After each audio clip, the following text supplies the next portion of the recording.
Good afternoon. I would like to call the meeting to order at 3 p.m. Ms. Kumar, please confirm the quorum.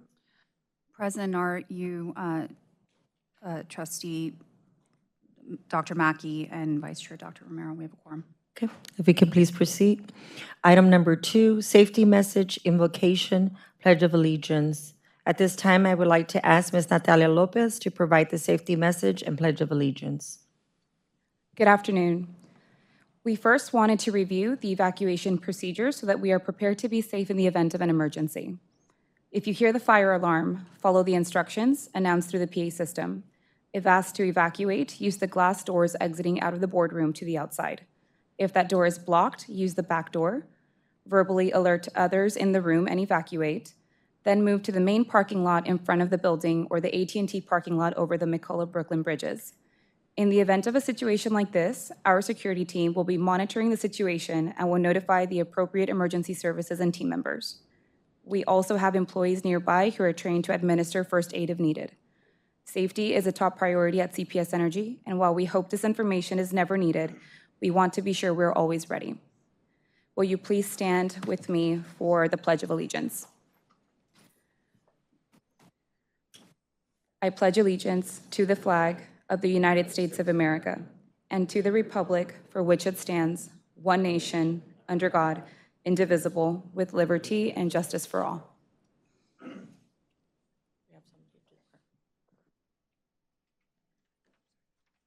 You may be seated.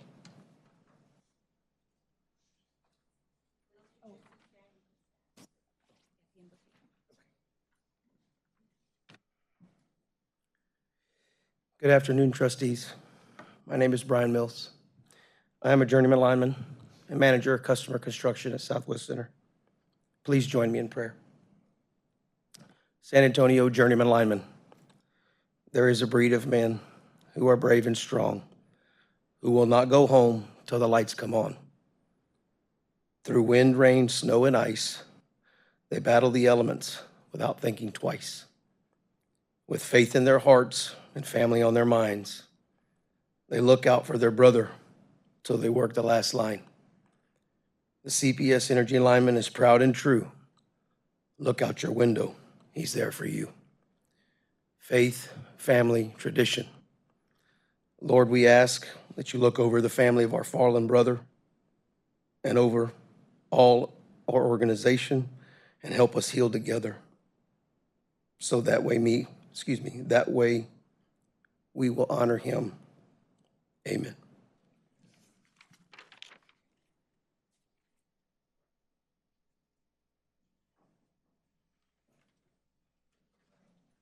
Thank you, Mr. Mills. Item number 3, which is chair's remark. On that note, I want to go ahead and say a couple of words, and then our colleagues, and we'll conclude with Rudy, who will share some thoughts this afternoon. Today, we gather with heavy hearts as we honor the memory of Clayton Ryan Klosko, a dedicated CPS Energy lineman who was laid to rest. Clayton was more than just a member of CPS Energy team. He was a devoted son, husband, father, and colleague. His commitment to his work and his family was unwavering, and his loss leaves a profound void in his and our community. Clayton amplified the spirit of service and dedication that we strive for at CPS Energy. His work as a lineman was not just a job, it was a calling. He faced the challenges and risks of his profession with courage, resilience, always ensuring the safety and well-being of our community.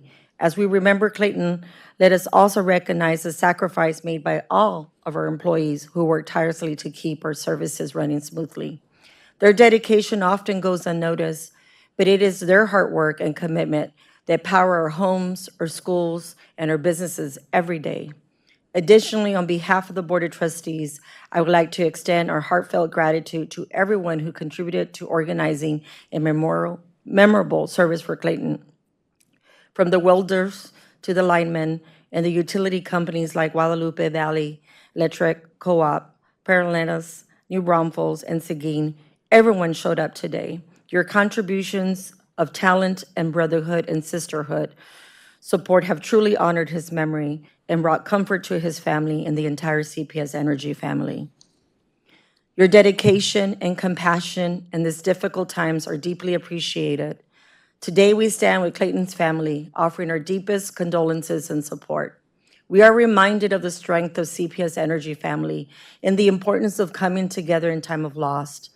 Let us honor Clayton's legacy by continuing to uphold the values of dedication, service, and community he embodied. One last thing. Linemen are American heroes. No, they don't fight fires, not issued a badge or a gun, not honored on television nor a newspaper headline run. But each ordinary day and night, every storm, every disaster, linemen risk their lives to restore your power and faster. On that note, I would like to pass it over to Dr. Romero. Thank you. I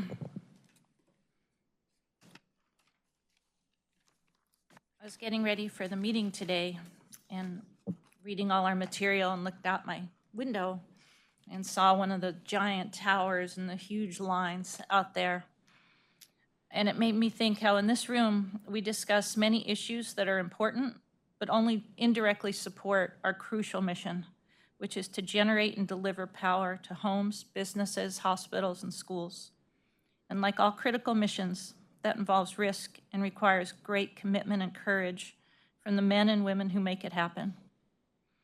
When we all have the luxury of lying in bed at night and hoping a storm does not disrupt our power, these teams are out there making sure it does not happen. They are brave and they are heroes. I will never forget Mr. Klossel's ultimate sacrifice, and I will more than ever keep these crews and their families in my thoughts and prayers. And I know everyone else hearing this today will as well. Thank you. Dr. Mackey? I would like to express my deepest condolence to the family and sincere to all the linemen and employees of CPS. Safety is one of our number one priority. And we're going to continue to do what we have to do to make sure that safety is number one, and we provide services that making sure that our employees return home. Thank you. Have a great day. Mr. Steen? So I think our chair very beautifully expressed how we feel. It's a very sad situation. My heart goes out to his family and his 3 young children, and they have been in my prayers and will continue to be in my prayers. Thank you, Mr. Steen. Rudy? First off, I want to thank the board. You all have been supportive from the moment I spoke to each one of you to let you know this tragedy, this devastating tragedy had happened. To the family, to Liz and Curtis, who are both CPS Energy employees, his wife and his dad. His dad works at the power plant, in our power plant group. Publicly, I just want to express my condolences and just let them know we're going to continue to be there for them and kind of work through this. I got 3,600 employees that are hurting. Our guys are really good, and ladies are really good at what we do. And to have a tragedy of this nature happen to us, is difficult. But I'm super proud of the fact that a lot of people came together to help do what needed to happen, to help Liz, to help organize the services in the manner in which we've just been there to try to help the family in any way they'd allow us to. But we have 3,600 employees, the crew that was with them that day, that jumped in, and their training kicked in with the Hurt Man Rescue to get our employee off the pole. To everybody who's tried to pitch in to do something to let the family know we care. I just want to thank the organization. I want to thank the outpouring of support we've gotten from the community. I want to thank, his colleagues in the field who showed up, big today for his service. And we're going to do what we need to do to make sure that Clayton's memory lives on. He was a great guy, great lineman. He was a member of our family, and we're going to miss him. Thank you. Before we move to item number 4, which is public comments, if we can go ahead and take 2 minutes for a moment of silence, please, everyone. Thank you.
Again, thank you, everyone, for their contributions in spirit. We have to continue the regular board meeting, but again, on behalf of the trustees and the executive leadership and all the employees, again, our sincere condolences to the family. Ms. Natalia, if you can, we're going to go ahead and move to item number 4, which is please proceed with the public comment. Yes, Chair. Public comment provides an opportunity for members of the public to share thoughts on posted agenda items for this meeting. We will invite pre-registered speakers to speak, and they may only address the board on CPS Energy-related business listed on the posted agenda. Speakers should state their first and last name, the organization or group they represent, and the agenda item they will speak about. For this meeting, we have 6 in-person speakers. Each speaker will have 2 minutes to speak. Thomas, will you please cue the timer? Our first speaker is Henrietta LaGrange, followed by John Carlos Luera.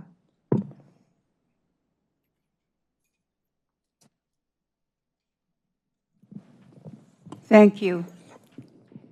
And I know it's difficult to be up here today, but I also, as part of the Mulberry Street Girl Gang, and you know my name is Henrietta LaGrange, we would like to speak, well, I would like to say a couple of words for the family that I understand the difficult time that it is for them right now. My father was a CPS worker as well as my brother, so it's not easy for anybody, but I know they were able to retire. To the Clayton family, our condolences from part of my family too, because they were also CPS family. But one of the reasons that I'm here is to acknowledge Mr. Garza, Rudy, your outstanding leadership here at CPS Energy is beyond words. Beyond words. You understand each and every worker that's here. You understand because that's the same passion that you have, the dedication that you have for CPS Energy. But also, I also want to highlight a member of the board here that I know it's not difficult to be that chairman. I've been a chairman before, and it's not easy. You have to stay focused because you are the chairman of CPS Energy. I'm here, and I hear a lot of comments that are not pleasing to me because those words I would not speak to the lady that you are. And I know sometimes the Mulberry Street girls, that they don't like it either. And there's a lady that I want to highlight, Melissa Garza. She is one of my fans. She says, I just met her. She says, "Oh, you Henrietta LaGrange?" And I says, "Yes." She says, "You don't know what a delight is to hear you talk." So Melissa, blessings to you, and be the tough young lady that I know you're going to be. Thank you.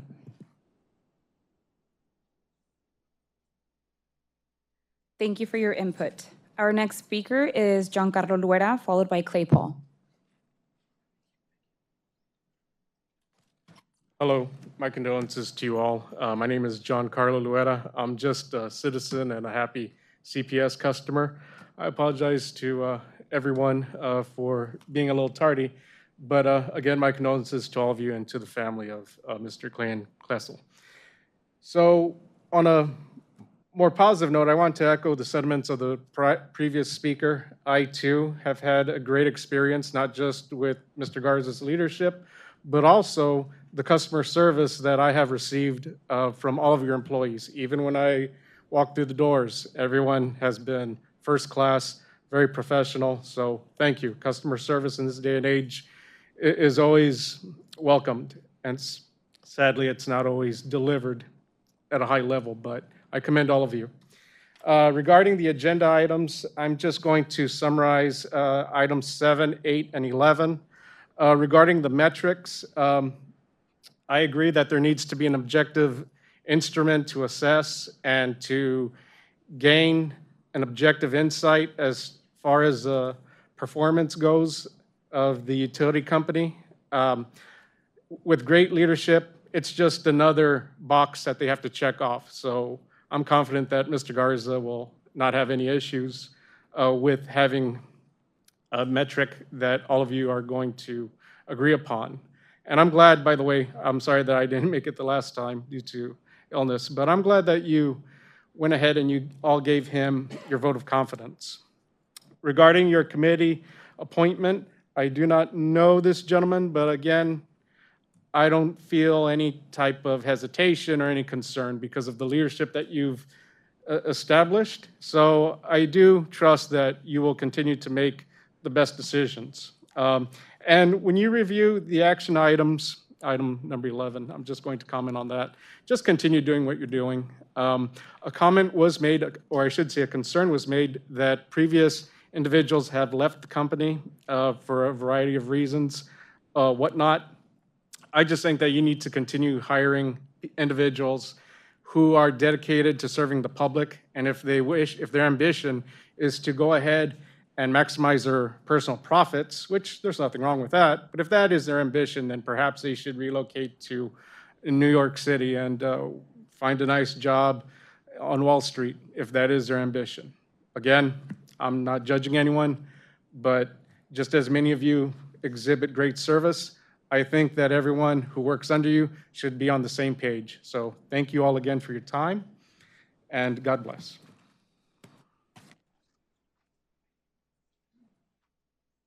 Thank you for your input. Our next speaker is Clay Paul, followed by Dylan Bradbury. Thank you. I'm Clay Paul.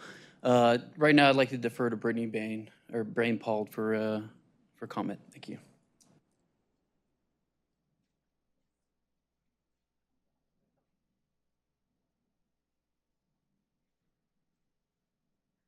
Our next speaker is Dylan Bradbury, followed by Carl Bain.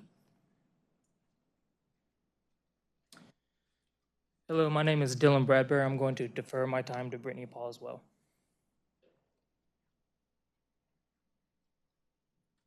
Our next speaker is Carl Bain, followed by Brittany Paul.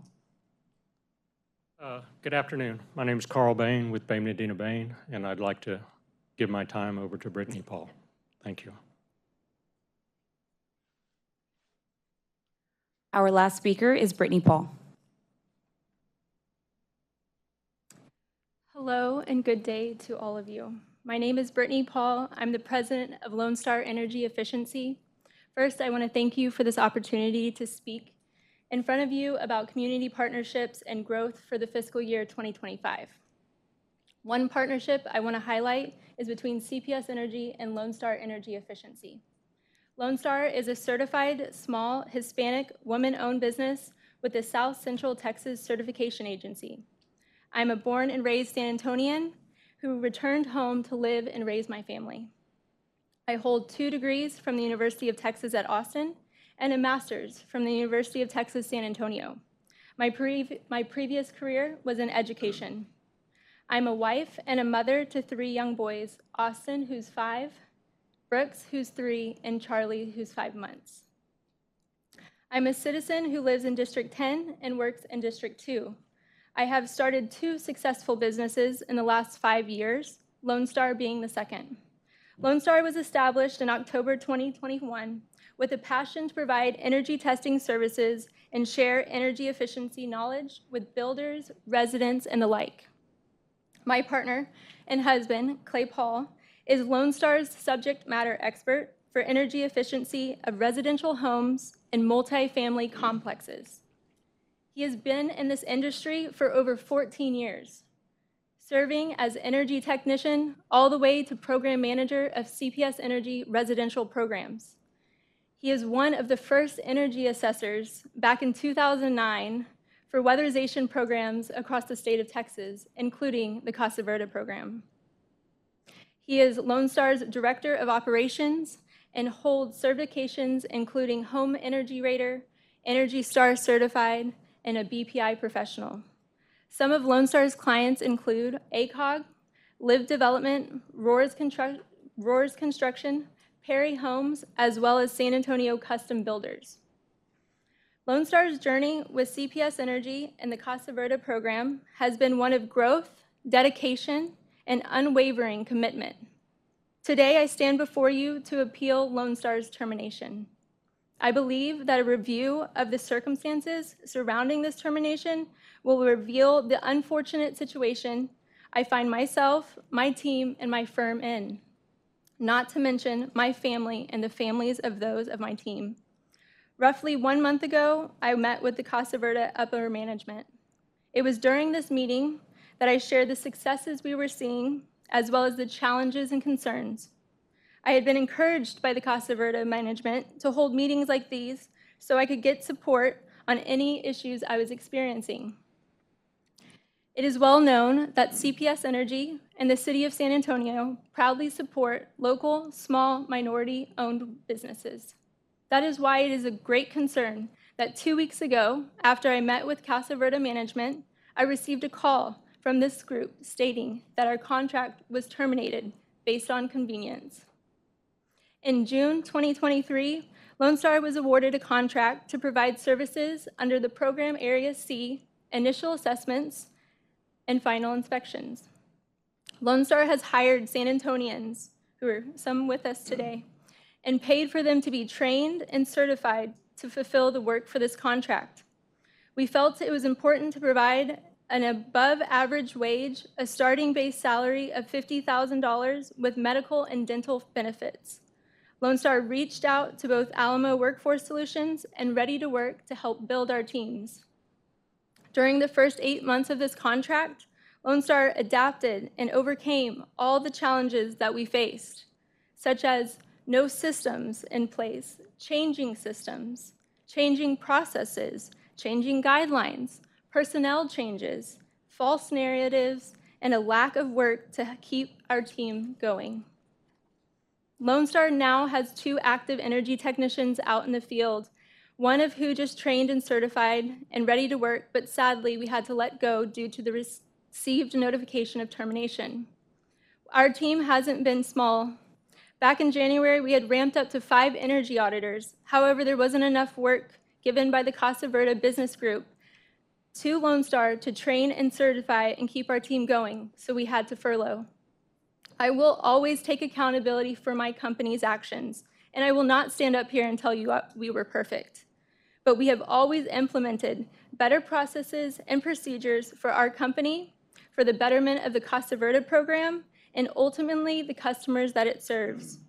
To support my appeal, I have begun to compile a document for the life of the contract. Upon completion, I would be more than happy to share with the board It is in draft form, and it is currently 16 pages long with 130 supporting documents. My team and I are passionate about this work because we have personally spoken to these customers. We have been in their homes. We understand the importance of this program. San Antonians taking care of San Antonians. It's a really beautiful program. It isn't about me. It's about helping the people of the city and empowering them with a job that makes them feel proud and it has a positive impact on the community today and tomorrow. I respectfully ask for this board to investigate this decision to terminate my contract. I'm available to discuss this matter further at any time. It is our greatest hope, my team including, that we would be allowed to continue our work with the Casa Verde weatherization program and continue this community partnership. Thank you.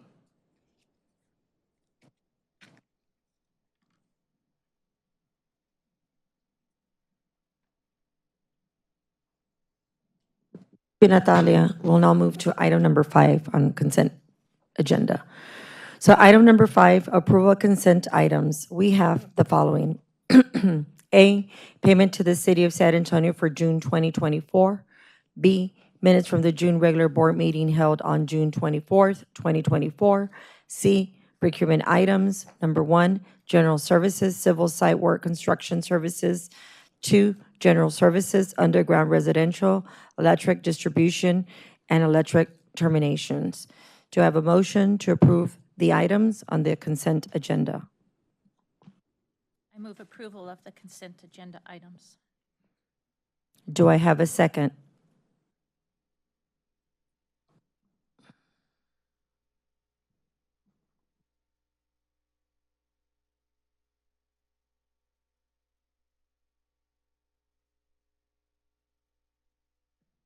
Mr. Steen, second. And does the board have any further discussions before we vote?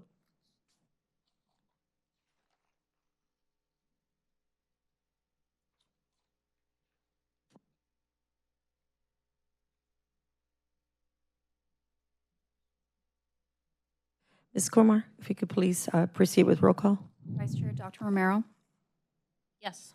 Chair Gonzalez, Yes. Trustee Steen, Trustee Dr. Mackey. Thank you, everyone. We will now move to regular agenda item number 6, committee reports. In lieu of reading the committee reports out loud, the following report is available in your board book for review. A, Technology and Resilience Committee meeting held on June 10th, 2024. Does the board have any questions or comments?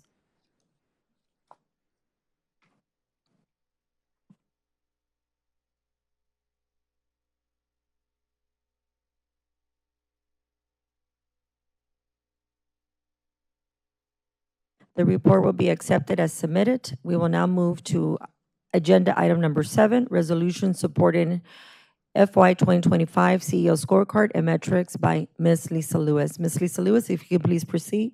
Madam Chair, Yes, sir. so point of order. I think there's a certain environment today because of this loss we've all felt, and we're proceeding with business as normal. This is an agenda item where there can be some tough exchanges. Would you prefer to defer this? Colleagues, what is the consensus? Whatever the consensus is, Mr. Steen, I'll support. I would not have any objections to delaying it, but I'd like to know if there's any reason why we can't administratively. There's no reason that you could not administratively do this. We are reaching the mid-year point of the fiscal year, which would be the end of July, and August would be the timeframe for the Personnel Committee to do performance review discussion with the CEO. But Dr. Mackey, opinion? Then we'll go ahead and defer the item.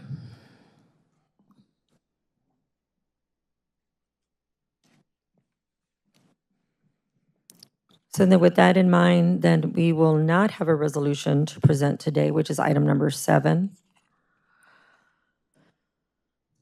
Legally, is there anything? We don't need to do a vote or anything. We're just going to go straight to 8. Yes, ma'am. Okay, we're going to go ahead and go straight to item number 8, which is community input. I'm sorry, Committee Input Committee, CIC appointments. And I believe we have a presentation on the candidate, and then we'll go ahead and move from there.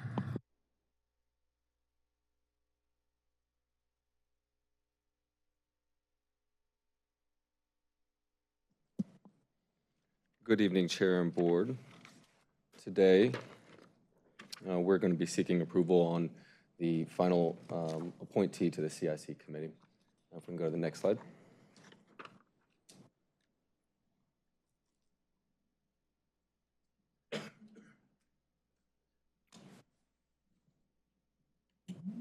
There we go. So at the previous board meeting on June 24th, the chair was asked to select a candidate to represent Quadrant 2 in the Community Input Committee. There were 12 remaining applications that were reviewed and given thorough consideration. And to the right, you'll see, and who's with us today, Sara Villarreal, who has been selected and is seeking your final approval. Sara is an entrepreneur and executive in real estate development. She's on board of directors with KIPP Texas and has additional bachelor's degree from Claremont McKenna College with some executive education courses from both Columbia and UC Berkeley. As all CIC appointments require board approval, we would be seeking that from you today. A motion, I'm sorry, do I have a motion to approve the candidate for Quadrant 2? I move to approve Sara Villarreal for Quadrant 2. Is there a second? Second. Does the board have any further discussion before we vote? Oh, there is a comment by Dr. Romero. I think Sarah's in the audience. Hello. Congratulations on graduating from Claremont McKenna College. That is a major accomplishment. Very top tier school, and I'm happy to welcome you to the CIC, assuming the vote goes the right way, or the vote goes how it needs to go. Thank you. And then again, all I could do is build upon that. I want to thank again Mr. Steen for providing me the opportunity to relook at the candidates and diversify who's representing us on CIC. And so it was really important that we had more women voices at the table. So thank you for taking this on. We're looking forward to your input. Diversity at the table is really important, especially for citizens' input, community input in general. So on that note, Ms. Kumar, can you please proceed with the roll call? Yes, Trustee Steen? Yes. Trustee Dr. Mackey? Yes. Vice Chair Dr. Romero? Yes. Chair Gonzalez? Yes. Thank you again. If we will now move to agenda item number 9, 2025 first quarter performance update by Corey Korinsky and Ms. Elena Ball. Corey and Elena, can you please proceed? Sorry for being informal. No worries, Chair. Thank you very much, and good afternoon, trustees. As the Chair alluded to, I'll be co-presenting this with our Chief Strategy Officer, Elena Ball. The agenda for today is similar as it has been in previous meetings. I will touch on the financial performance, a quick update on the past due accounts, and then Elena will close out with an update on the enterprise scorecard recap. So very briefly, quarter one, as a reminder, is February, March, and April performance. The story really was around milder weather occurred over that quarter. We saw our core business, electric and gas sales, lower than we had planned. However, partially offsetting that were higher than planned wholesale sales, which is obviously good for us and our community. From a budget perspective, operation and maintenance costs were slightly higher than planned, but mostly in regards to storm restoration efforts, and that obviously we had a very wet spring, so that makes sense, and some gas compliance activities. The story on the capital side really is around transmission-related investments. We'll talk more about that, but I think we'll hear that story throughout the course of the year. But these are very necessary investments that we need to make in our community and in the state. I referenced the new assets that we had purchased. Those did not occur until the second quarter. So what you see here today does not incorporate those new assets that we purchased or that forecast. But as an FYI, as we go forward and present Q2, you'll note that we'll make changes to our forecasts that incorporate that acquisition. I'll reinforce that these assets are going to be very beneficial to us. Not only are they in alignment with our generation plan, but they do help us mitigate market volatility in ERCOT. They help support our growth here, and they will provide us with some near-term length, which will benefit our community. And to that point, on the next slide, some forward guidance for Q2, which is going to be May, June, and July months. As I mentioned, as we look ahead for the balance of the year, the new gas plants that we acquired, we believe will result in higher than planned wholesale revenues for the year. Again, very beneficial for us and for the system for this year. In terms of accounts receivable, I have a slide later that'll talk about it, but we do expect bad debt levels to fall lower than the plan. Again, this is a very positive development and good for our customers ultimately. As we do look ahead, from an operations and maintenance perspective, we do expect that spend to still be slightly higher than planned, in part because of the storms that we did have, and in part because of the acquisition of the new assets. So very much expected, though. Again, it doesn't take away from the benefit of the new assets. From a capital perspective, similar story. I think capital will be expected to come in higher than planned. Obviously, the new assets aside, because we do have additional transmission-related work that is necessary for this year. The other item that's not on here, but we note in the appendix, really is around fuel. Fuel continues to be a positive story by coming in lower than planned. If this trend continues, this has a flow-through benefit to our customers, so that's always great news from that perspective. All right, this next slide here we're familiar with. This is the flow of funds table. Everything that's noted as a highlight on the right-hand side are some of the same commentary that I've already mentioned. You can kind of see all that flow through. On the revenue side, again, being down because of the mild first quarter, but additionally fuel recoveries are down, and that's a good thing for our customers. I noted the capital breakout on the bottom for non-transmission capital and transmission capital. Again, I'll reiterate, the non-transmission capital is pre the generation assets we purchased, so we were below plan for the first quarter with regard to that. On transmission, you can see the overage relative to plan. Again, I'll remind the board, though, for transmission spend, it is regulated and recovered at the state level. So the work that we are doing is necessary both for the CPS system and for ERCOT broadly. So this isn't work that we can skip on. So it has a different risk and cost recovery profile. Anyways, that's why we call it out. All in all, it's a pretty standard first quarter. It's our shoulder months. And the last slide I have here is going to be referencing our past due accounts. Again, this continues to be a really positive story. We've seen month after month both the total balance going down, and then if I direct your attention to the far right, the balances that are at risk of disconnection. This is really where our customer team is out there trying to get folks on an installment plan. And that number has gone down since the end of the year from 45 million down to 28 million. So they continue to make great progress, and most of those folks are getting on installment plans.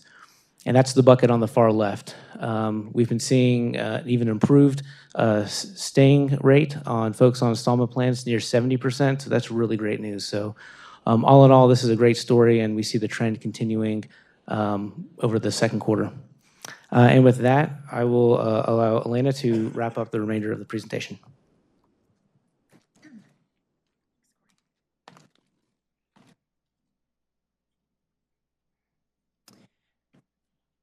So moving on to our enterprise scorecard, just a reminder, this is for quarter one. So the information that we're presenting ends at the end of April. So if you look at slide 8, you'll see that we are on track for all of our milestones relative to the specific work that we've planned for fiscal year 2025. From a metrics perspective, I'll call out a couple of metrics that are very important to highlight. First is safety. While this was reflective of our performance at the beginning of first quarter, we will, for the remainder of the year, mark our safety performance as unrecoverable given the tragic accident that we've had. Additionally, we do see that our system outage duration is at risk, and I'll go into more detail in a moment. This is our enterprise measure results through April 30th at a snapshot level. And again, you can see additional detail behind what our plan, our current, and our expected year-end forecast will be. And again, in subsequent communications to the board, you will see safety performance as unrecoverable. Diving specifically into the measure that what is at risk for the remainder of the year, it's specific to our outage duration. And the primary drivers for our performance, one, we set a very aggressive target, and then two, in the first quarter, we had quite a bit of severe weather, and in fact, January was the second wettest January on record since rainfalls were collected, I think the first being 1968. So we had a very stormy January. As a result, we saw an increase in our weather-related outages, and specifically equipment failures and tree outages were contributing factors. You'll see our mitigation plan. We continue to address poor performing reliability circuits. We also are continuing to deploy our tree trimming program at the accelerated pace that we've had. And in particular in substations, we're continuing to increase and deploy wildlife mitigation measures, ultimately to help reduce outages at the substation level. And so with that, I will wrap up my comments and certainly entertain any questions that you all have.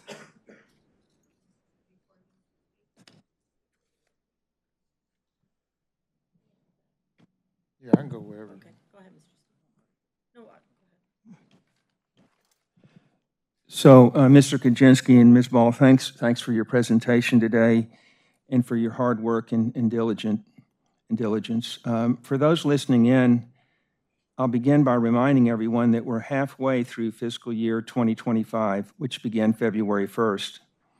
The financial presentation that's being given to us today, as Ms. Ball mentioned, is as of April 30th, so 3 months ago. And I guess my question is, does it really take this long to compile this financial information?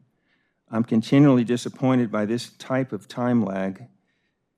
We're 3 months down the road from the financial information we're considering this afternoon. Now, to begin with, here are 3 hopefully helpful additions and corrections to your printed material. First, if you'll please put up slide 22, which is entitled Fiscal Year 2025 Year-to-Date Net Income.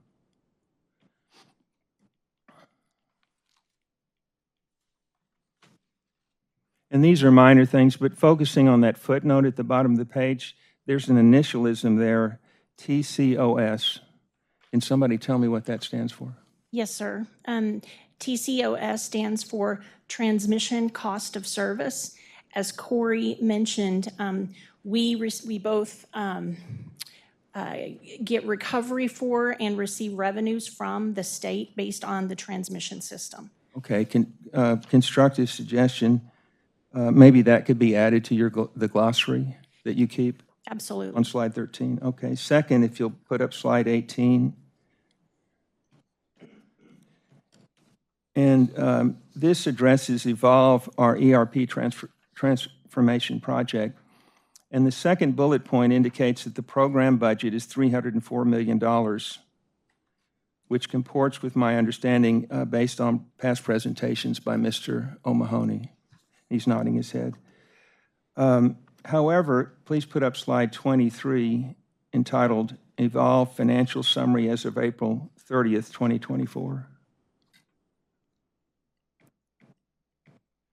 And so that the primarily orange bar on the left, I believe, shows total planned dollars of $339.4 million, or let's say $340 million. And total left to spend of $314.9 million, or let's say $315 million. And so what am I missing here, Mr. O'Mahony? It looks like it's different amounts. Yes, sir. Just as a reminder, Evolve is representative of our broader digital transformation and includes other initiatives outside of the core ERP transformation program. So ERP makes up 304 of the 339. The remainder of those dollars are other digital initiatives. As an example, updates we're making to our cpsenergy.com website, work that we're doing around analytics and creating improved data visualizations for our workforce, other things that are incremental investments tied back to our digital transformation outcomes are included in that 339 number. But you're putting it all under the umbrella of Evolve? Is that the right way to do it? Because that's confusing, you know. Yes, sir. So again, Evolve is our enterprise digital transformation. The largest component of that is the ERP program itself, which is 304. The balance of the dollars are supporting other digital initiatives that are aligned on achieving the same enterprise outcomes to the organization. Okay, thank you, Mr. Mahoney. Yes, sir. Before you take a seat, I'm listening to that 339 and 304, and I'm looking, it says underneath there, it says Oracle has been selected. I know they've been selected, but do we have a number that they've been selected for out of that 304? Yes, sir. So their 10-year contracted amount is $70 million, but it's important to note that only the first 3 or 4 years of that will go against the program while we are implementing. After that, the balance of the $70 million will transition to our operational budget, which is already accounted for in our multi-year forecast. What's the next step after that? Is the implementation. So the implementation is the largest component of the ERP program of the 304. What did we budget for that? The balance, 304 less 70 plus our planning, you know, we've got about 230, 240 million that are supporting the implementation partner and our internal labor to support the implementation of the Oracle platform. And just real quick, Evan, I believe, I don't know if it was last year or at the beginning of the year, you did give a great presentation describing what the Evolve program included. So if you can, you might want to just send a copy to all the trustees just so they can be reminded what the entire program encompasses. Yes, ma'am. We're happy to do that. Mr. Okay, I'm on additions or corrections. Third, in terms of additions and corrections, if you'll put up slide 19 entitled Customer Experience. And under the column updates, the second paragraph reads the affordable, and by the way, that's a typo. It is affordability discount program, right? The affordability discount program, ADP, received board and council approval to increase the federal poverty level FPL income qualifier from 125% to 150%. And it's my understanding this increase is term limited. Is that correct? That is correct. Okay, and then when does that 2-year term begin and end? I'd have to phone a friend for a moment, Deanna. Or Corey.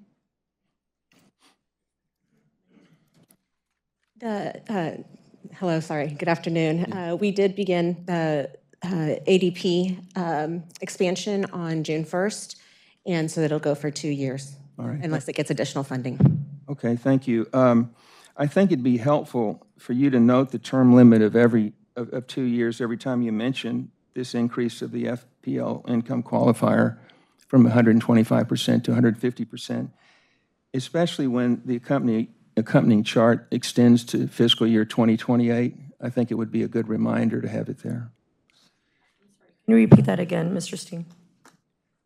I just ask that when we mention the increase of the FPL income qualifier from 125% to 150%, to always note when we're doing that it's for 2 years. Otherwise, I think it could be misleading, and it's next to a chart that goes out to fiscal year 2028. So, We can certainly footnote that when we reference that program. Thank you, Ms. Ball. Please put up slide 5 entitled Flow of Funds Year to Date versus Plan.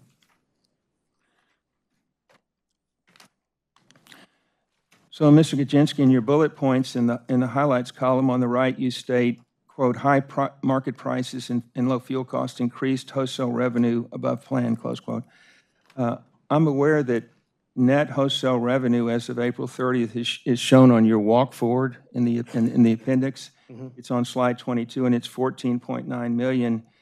But remind me where it's found in the flow of funds. And I guess the only place, I guess, is it buried in revenues net of unbilled? Yes. Yes, sir. You don't pull it out of that? No, sir.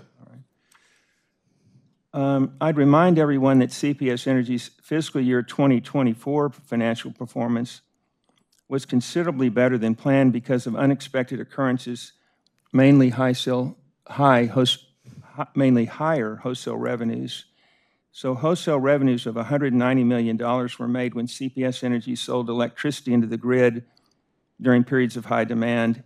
And importantly, it's money that doesn't come out of our customers' pockets. And Ms. Skagenci, you've referred to this often as a one-time lift in revenue. Correct. And for perspective, the 3 years prior to 2023, CPS Energy came in below forecasted wholesale revenues, which I think you've acknowledged created financial strains. And of course, it's a truism that the fluctuation of wholesale revenues prevents us from relying on them. So with that as a preface, I'd like your perspective on fiscal year 2025 wholesale revenues as of April 30th. And then, if you can, extend it as far as you can through today. Yeah, The absolutely. outlook is. No, fair enough. And I think I noted it on a previous slide. The first quarter was interesting because we did see higher prices, and so they did result in higher than planned for wholesale. So that was good news for our customers. And as we noted, with the addition of the new assets that we purchased, we're going to see a lift in our wholesale revenue. And as part of the forecasting we had done and due diligence with that project and that acquisition, we anticipate more wholesale revenues.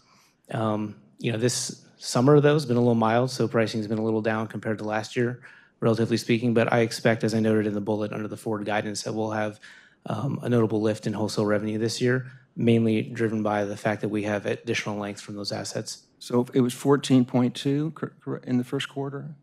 14.2 or 9, something like that, yes. Right. And where do you think it is for this quarter that we're ending, maybe tomorrow? I'll have to get back to you, sir. Okay.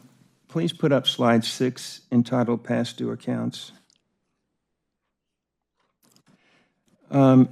This indicates that, again, as of April 30th, that CPS Energy has 185,000 customers who are in arrears to the tune of $145 million. And Ms. Hardwick, what percentage of our residential customers are past due? You've answered 20% pretty consistently. Is it still that? Yes, sir. It's staying about 20%, and that's mainly because of the customers that have the installment plans. So they're no longer in the at-risk category, but they still have a past due balance because of their installment plan.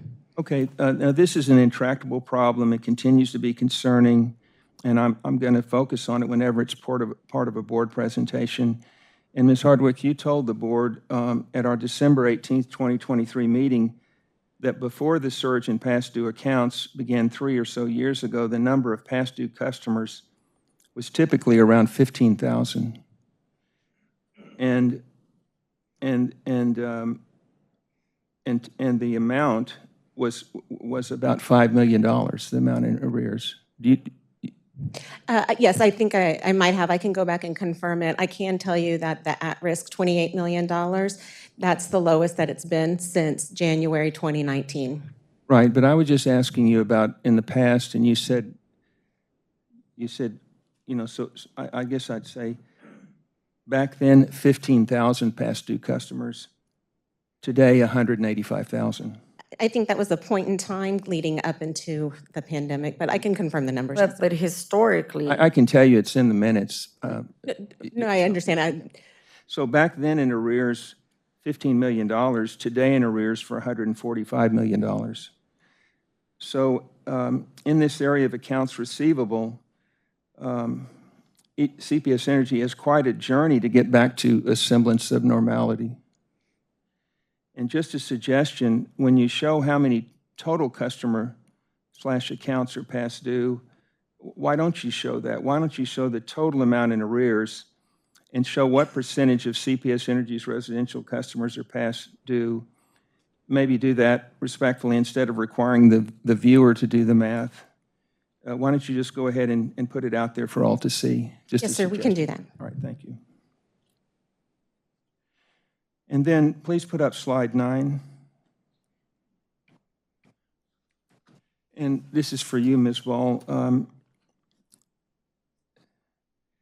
I brought up in the past my strong objections as to how these metrics were recently recast to reduce the number from 16 to 8 and make achieving them less challenging, but I'm not going to go into that today.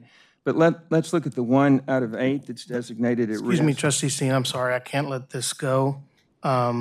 We show it this way to reflect the work of our employees on getting customers on payment plans. So, you know, I can't allow you to completely discount the fact that our employees are doing exactly what we've asked them to do.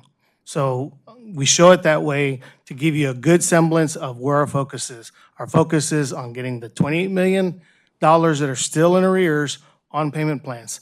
That is the focus. That was our plan that this board acknowledged through resolution. So please don't, I have to recognize the hard work that all of our energy advisors and crew members and folks in the field are doing to try to get customers back on track. Well, Mr. Garza, just to be straight, I'm not telling you to change one thing about the way you want to present it. I'm asking for additional information to be added. Do you have an objection to that? All the information that you need is there. No, it forces a viewer to go and add to come up, you know, have to do the addition and what have you. It seems like we would put it out there. We've been very respectful. We talked about removing an item due to the nature of the mourning that we're all experiencing, and then I support you, and then now we're here. So I think you have every right to ask questions. You have every right, you know, like you normally do, but this goes against the spirit of the decision that we made earlier. If this is the case, then why did I support your decision earlier? No, Madam Chair, and that's a good point, and I'm just making clear that I wasn't saying to change the format. I was just talking about adding additional information. But and again, I think this has been presented this way historically. I don't personally have an issue. I think that at any given time, you have, again, the team at your disposal, and any other inquiry we list it and we follow up with you. That's been at least my commitment to you, to make sure that every inquiry that you have, that it gets addressed. all right, thank you. I'm pretty close to being through here, but let's look at the 1 out of 8 that's designated at risk, and that's the first average customer outage duration, or what we've been used to calling SAIDI, that is System Average Interruption Duration Index. It's measured by the calendar year, and of course, the lower the better. It's designated by the color yellow to be at risk because the year-end target in the third from last column is 57.68, and the latest estimate in the last column is 63.59. So, Ms. Ball, my question to you, given the fact that we're already more than halfway through calendar year 2024, and I may, correct me if I'm wrong, but I believe CPS Energy has experienced outage challenges since April 30th. And wouldn't you say that realistically this metric is unrecoverable at this time? This metric is significantly driven by what weather patterns we experience. We have a very reliable system. Many of the other utilities in other parts of our state have SAIDI numbers that are 2 to 3 times our numbers. And so it is too early to say that it is unrecoverable. We truly look at a measure, and when we see that there's nothing that we can do, either with accelerating spend or other types of activities, and to be able to recover the metric. But we remain eternally hopeful, and we also are very diligent. And so while we are at the mercy of weather relative to SAIDI, there's a lot that we can do to help close the gap. And so those are some of the mitigating measures I mentioned, such as continuing to focus our vegetation management program, which is now trimming 3 times as many miles as it was a few years ago, putting in animal mitigation measures at our substations, But absolutely, if we have a series of very extensive thunderstorms, or God forbid, a hurricane, our SAIDI will likely shift into something that's unrecoverable. But as of the end of the first quarter, which is what this report is for, this is the first quarter performance report, we have the measure at risk. And it was largely, as I mentioned, I'm looking at the SAIDI numbers, which were presented to the most recent Ops Oversight Committee in the reliability briefing.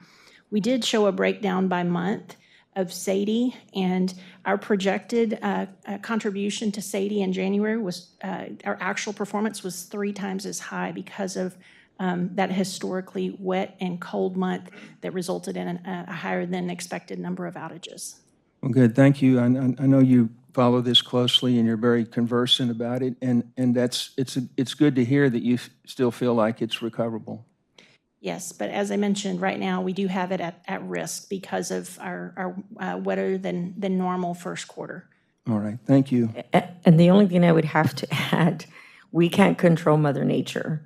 What we can control is what we've done. We made a commitment to the community that we would invest in the right areas, and we've done that. And so all we can do is continue to support, even if we need to go over budget in that item, but we got to do the tree trimming.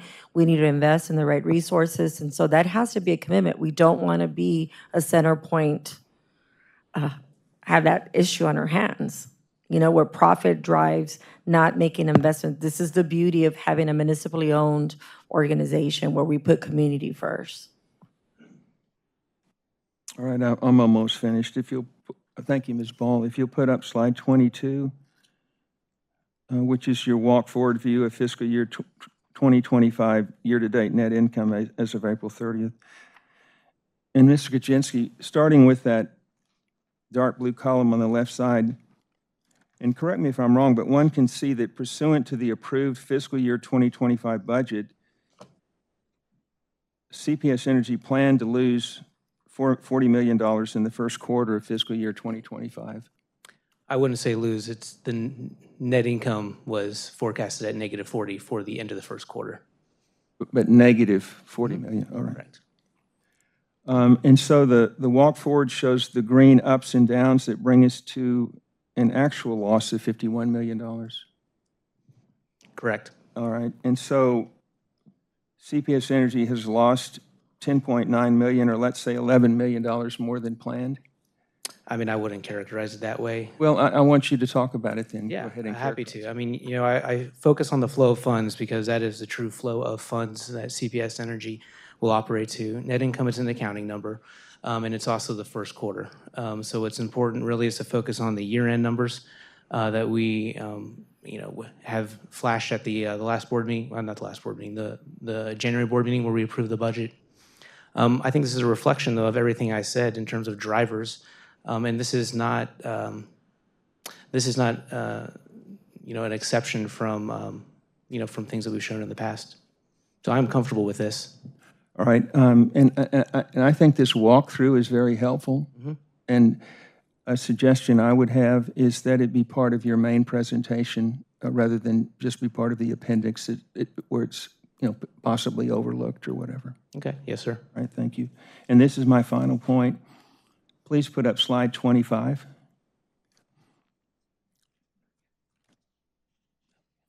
So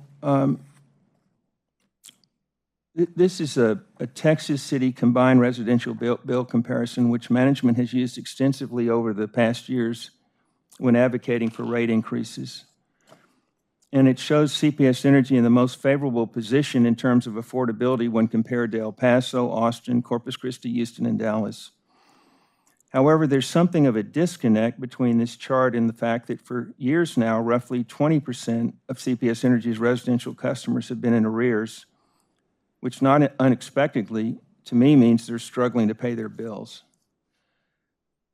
When CPS Energy's last base rate increase request was before City Council in December of last year, Councilman Mark White developed and presented an alternative energy bill cost chart that compared the average energy bills provided by CPS Energy to hourly wage data provided by the Federal Reserve Bank of Dallas.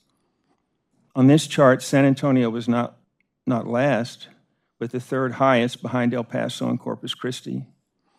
So I'm going to hand a copy of this chart to our, are you Deputy General Counsel or? Yes. To our Deputy General Counsel, and ask that any time the chart up on the screen is used, we also display Councilman White's chart to provide perspective. And to be clear, Mr. Garza, I'm not asking that White's chart be substituted for the one that CPS management uses so frequently, but it be in addition to that one. And I'm asking for this because the chart CPS Energy has been using only tells part of the story. Trustee Steen, I'm not going to agree to that. And we I'm going should to do rely this on in my the spirit- people in the to spirit of provide our transparency. information. Councilman White can rely on whatever sources he wants. The way we measure affordability is this way. All right. And it's the way we've done it. You want to use information from a council member or any other source, you're welcome to do that. But I'm not going to include that. And not only in that, our but as information. a Just not going to do it. chairwoman of this, no one other than you, Mr. Steen, we got a copy of that. So, Oh, I brought you one today. well, thank you very much, but we won't submit it.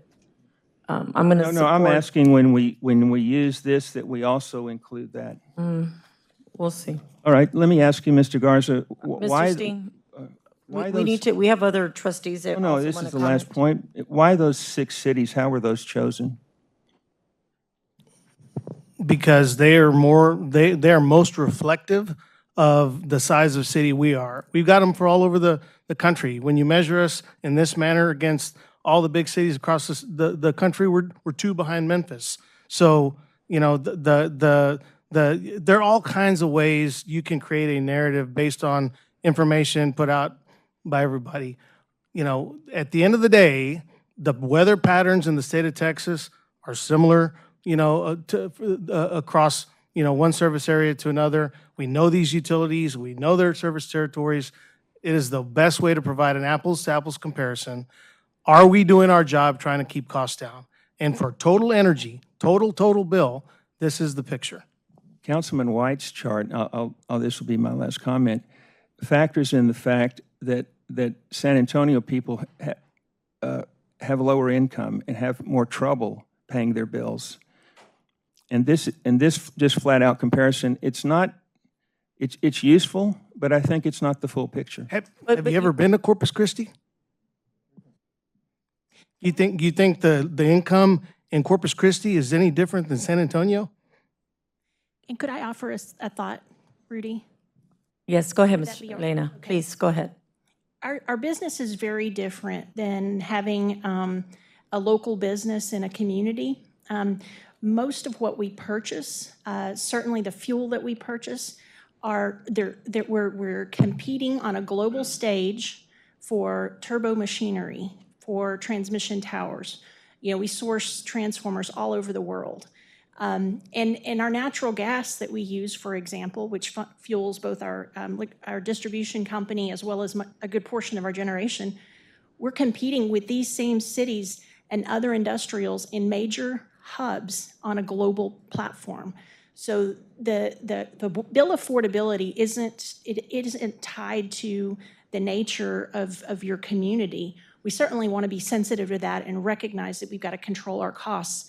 But the fundamentals underneath our business are very, they're disaggregated from the community that you serve. Without getting into an economic development and historical, or to be political, CPS doesn't, other than the jobs that we create, it is the entire city's responsibility if we want more people to pay their bills to have better wages. I'm not going to get into that, but it is not our responsibility to create those high-paying jobs. It is our responsibility to do what we can control to be affordable. And so I respect, again, the feedback from Mr. Steen, but again, I'm not going to get into history. I can tell you I don't think it's fair that on my part of town, there's no economic development that keeps people at $38,000 a year. I'm not going to go there. It's not my responsibility to go there. It's to keep the conversation focused. So on that note, thank you, Mr. Steen, and we're going to go ahead and move on to Dr. Romero. Yeah, that's all I have. Thank you. Thank you. I just want to make a comment about the last thing we were talking about. I don't know what we are are supposed to do with the information of hourly wages in San Antonio compared to other cities. It's tangential to our mission. And aside from which, if somebody really wanted to do a study that brought in other factors, they would need a whole lot more than are on this chart. So I have some concerns about the chart. But going back to slide 10, because I know this is something that customers are interested in, and I just want to make sure we're clear on what this all means. So when we look at these numbers, the targets and the actual, we're talking minutes, is that correct? Yes, ma'am. Okay, so I don't understand why the average changes so much from year to date versus year-end target if it's an average. Is it just that it's going to be increasing, the average will be increasing that much? It's how we calculate. Instead of doing a rolling 12 months, which would give you the number you've got in your head, we start at the beginning of the calendar year, and we aggregate month over month what the incremental outages are adding to a yearly total. So it's really not until the end of December that you get the full picture of what the average is. And so it's really to allow us to have a month over month. What is the person or the minutes that are going to be contributing to the total average for the year? And that's why you're not seeing, that 60 minutes every month, because we don't do a rolling 12-month average. Utilities benchmark against one another on that calendar year basis at the federal level. Okay, this often confuses me. I mean, I realize it's how you present the information, but I don't know, it's confusing to me. I mean, Dr. Romero, we could give you a latest estimate of what we expect the end of the year to look like. If It's the last column. Yeah. That's 63. Yeah. But yes, we could do it that way. If you don't say that, then I think it's confusing to people, because when you think, well, the average, why would it be different in this month if it's the average than it would if it's the year, if it's the average? the average refers to average customer. Yeah. Right, so for all of our 930,000 customers, when you take our outage numbers, you divide them by customer, that's the average amount folks are out. Right, but because it's aggregated at the end of the year, you're not looking at a rolling average, like you just said. We're not a rolling reporting the average. rolling That's why it's confusing to me. This one, to me, this is just an indicant of the climate crisis. And so when people talk about that there's really no climate crisis, experts agree there's no climate crisis, this is the number that we show them. And like our chair was saying, when it's going up as we're doing this mitigation, it really underscores the climate crisis. And I personally feel vested in the wildlife mitigation one, because I had an outage due to a snake getting into the substation, so we don't think about things like that. But thank you all for doing more of that. So that was my question on that one. I just have one other question on slide 6. I feel like there's a number that's not being reported here. So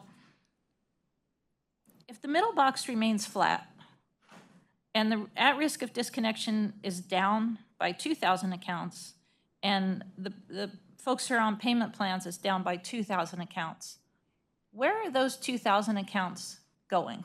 To the box to the left, the actively engaged in maintaining their current plan. But those have lost 2,000, that has lost 2,000 accounts as well. Yes, and Deanna's behind me, so I'm going to let her add some color.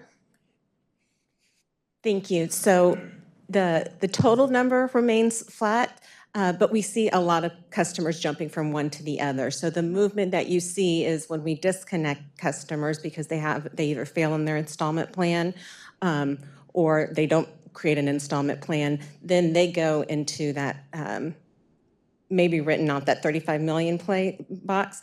It's really hard for us with the data that we have to identify the exact which customer is in each box, if that makes sense. So it's more of the net number that we see, but this fluctuates. Additionally, what you see is customers will pay off balances. So as customers like through San Antonio, Bexar County, those are probably the two biggest ones. As they get additional fundings, they're able to a lot of times clear balances. So those customers are no longer in these boxes. They move to the current box. Well, that's what I'm getting at, is that I think maybe you're discounting your success a little bit by not having that box in here, the really good box, where people have moved back to being current. And I think that's, so some of the leakage from the more negative boxes is because people are getting square again with their bills. And so maybe that would help to show the progress that you are making. Yes, ma'am. Okay. Thank you. All right, thank you. And before Dr. Mackey ends, I just wanted to tell you an example of the hard work you're doing. For whatever reason, I've become customer service for residents. So my staff has become really good about answering calls and taking emails. The last email I received is a testament to the hard work. It was literally someone who says, I'm on a great payment plan. I have no issue in paying. I just need a little bit of help on the dates. I mean, that's an example, again, that citizens want to pay their bills. And it's just, again, another testament to the hard work that your team is doing. When we are doing the right things in the community, people will pay their bills. And so, again, just want to thank you. I know that this is important that we do address this, but it's also important to highlight that citizens will pay their bills when providing the opportunity with dignity, to approach them with dignity and some patience. They'll do the right thing. So thank you. Have any other questions? Any other questions on this item? Okay, before we move on to, we're going to go ahead and move on to number 11, supply chain update. 10. Sorry, 10. I'm looking at something else, sorry.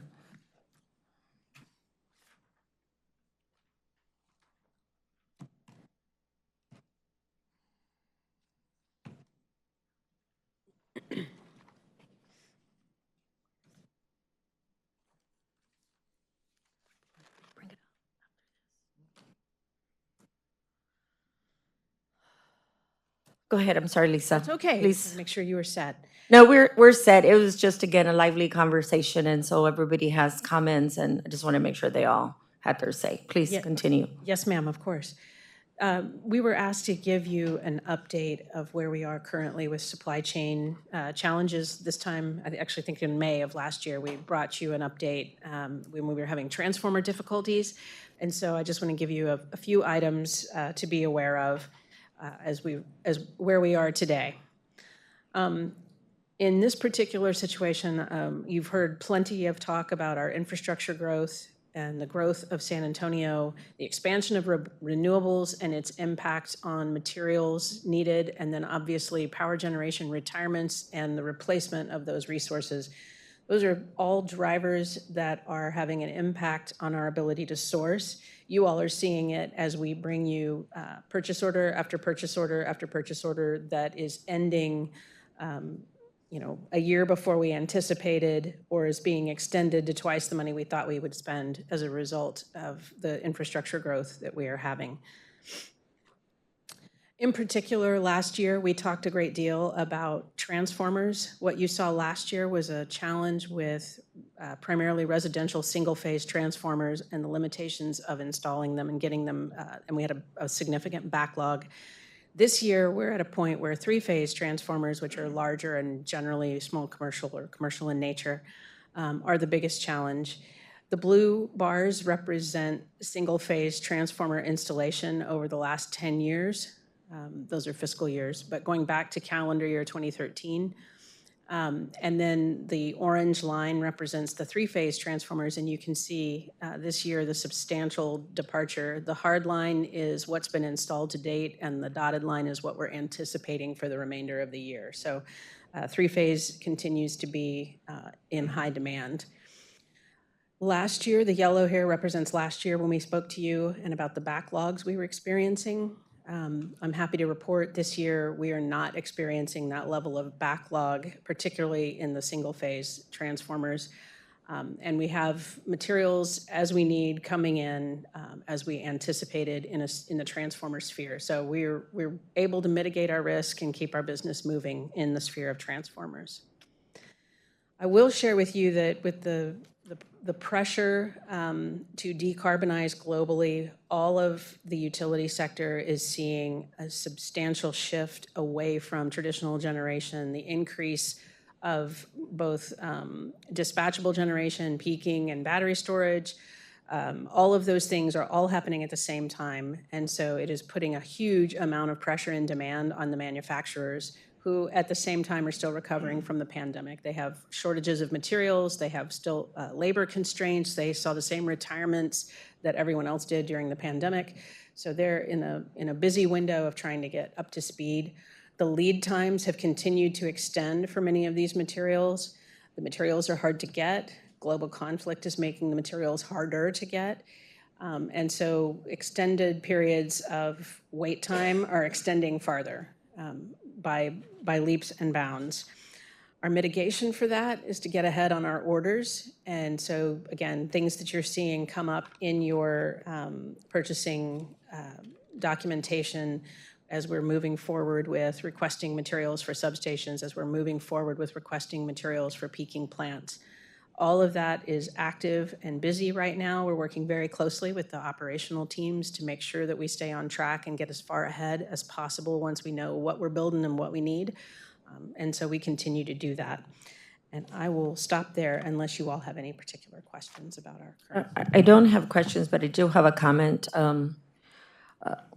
As Board of Trustees, one of the things we don't want to do is just, again, especially big ticket items, just approve to approve. So all trustees through all committees get a briefing. So I continue to highly encourage that my trustees ask the right question.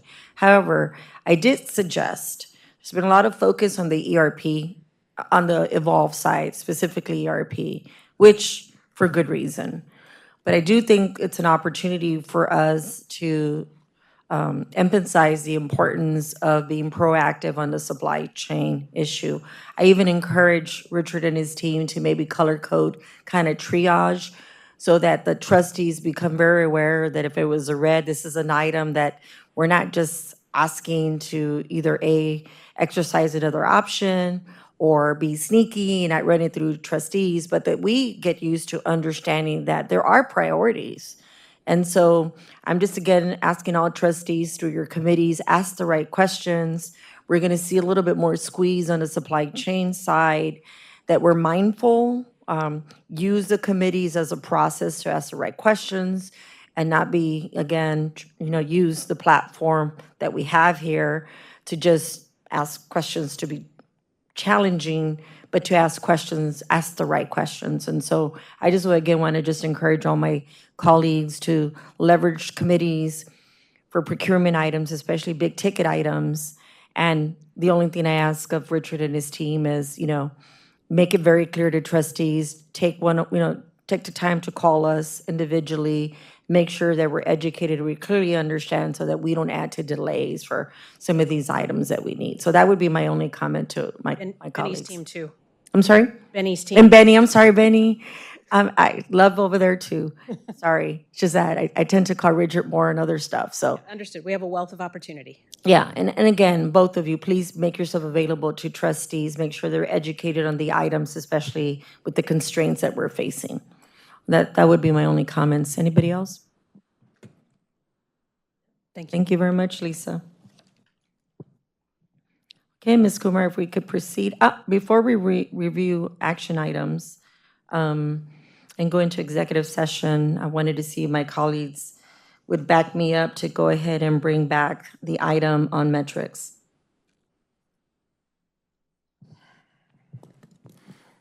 I move that we suspend the rules and consider bringing back the resolution supporting fiscal year 2025 CO scorecard and metrics. And because I move and suspend the rules in consideration of this item, there's no debate, but we have to vote. And 2/3 votes have to be approved before we get into the second on this action item right here.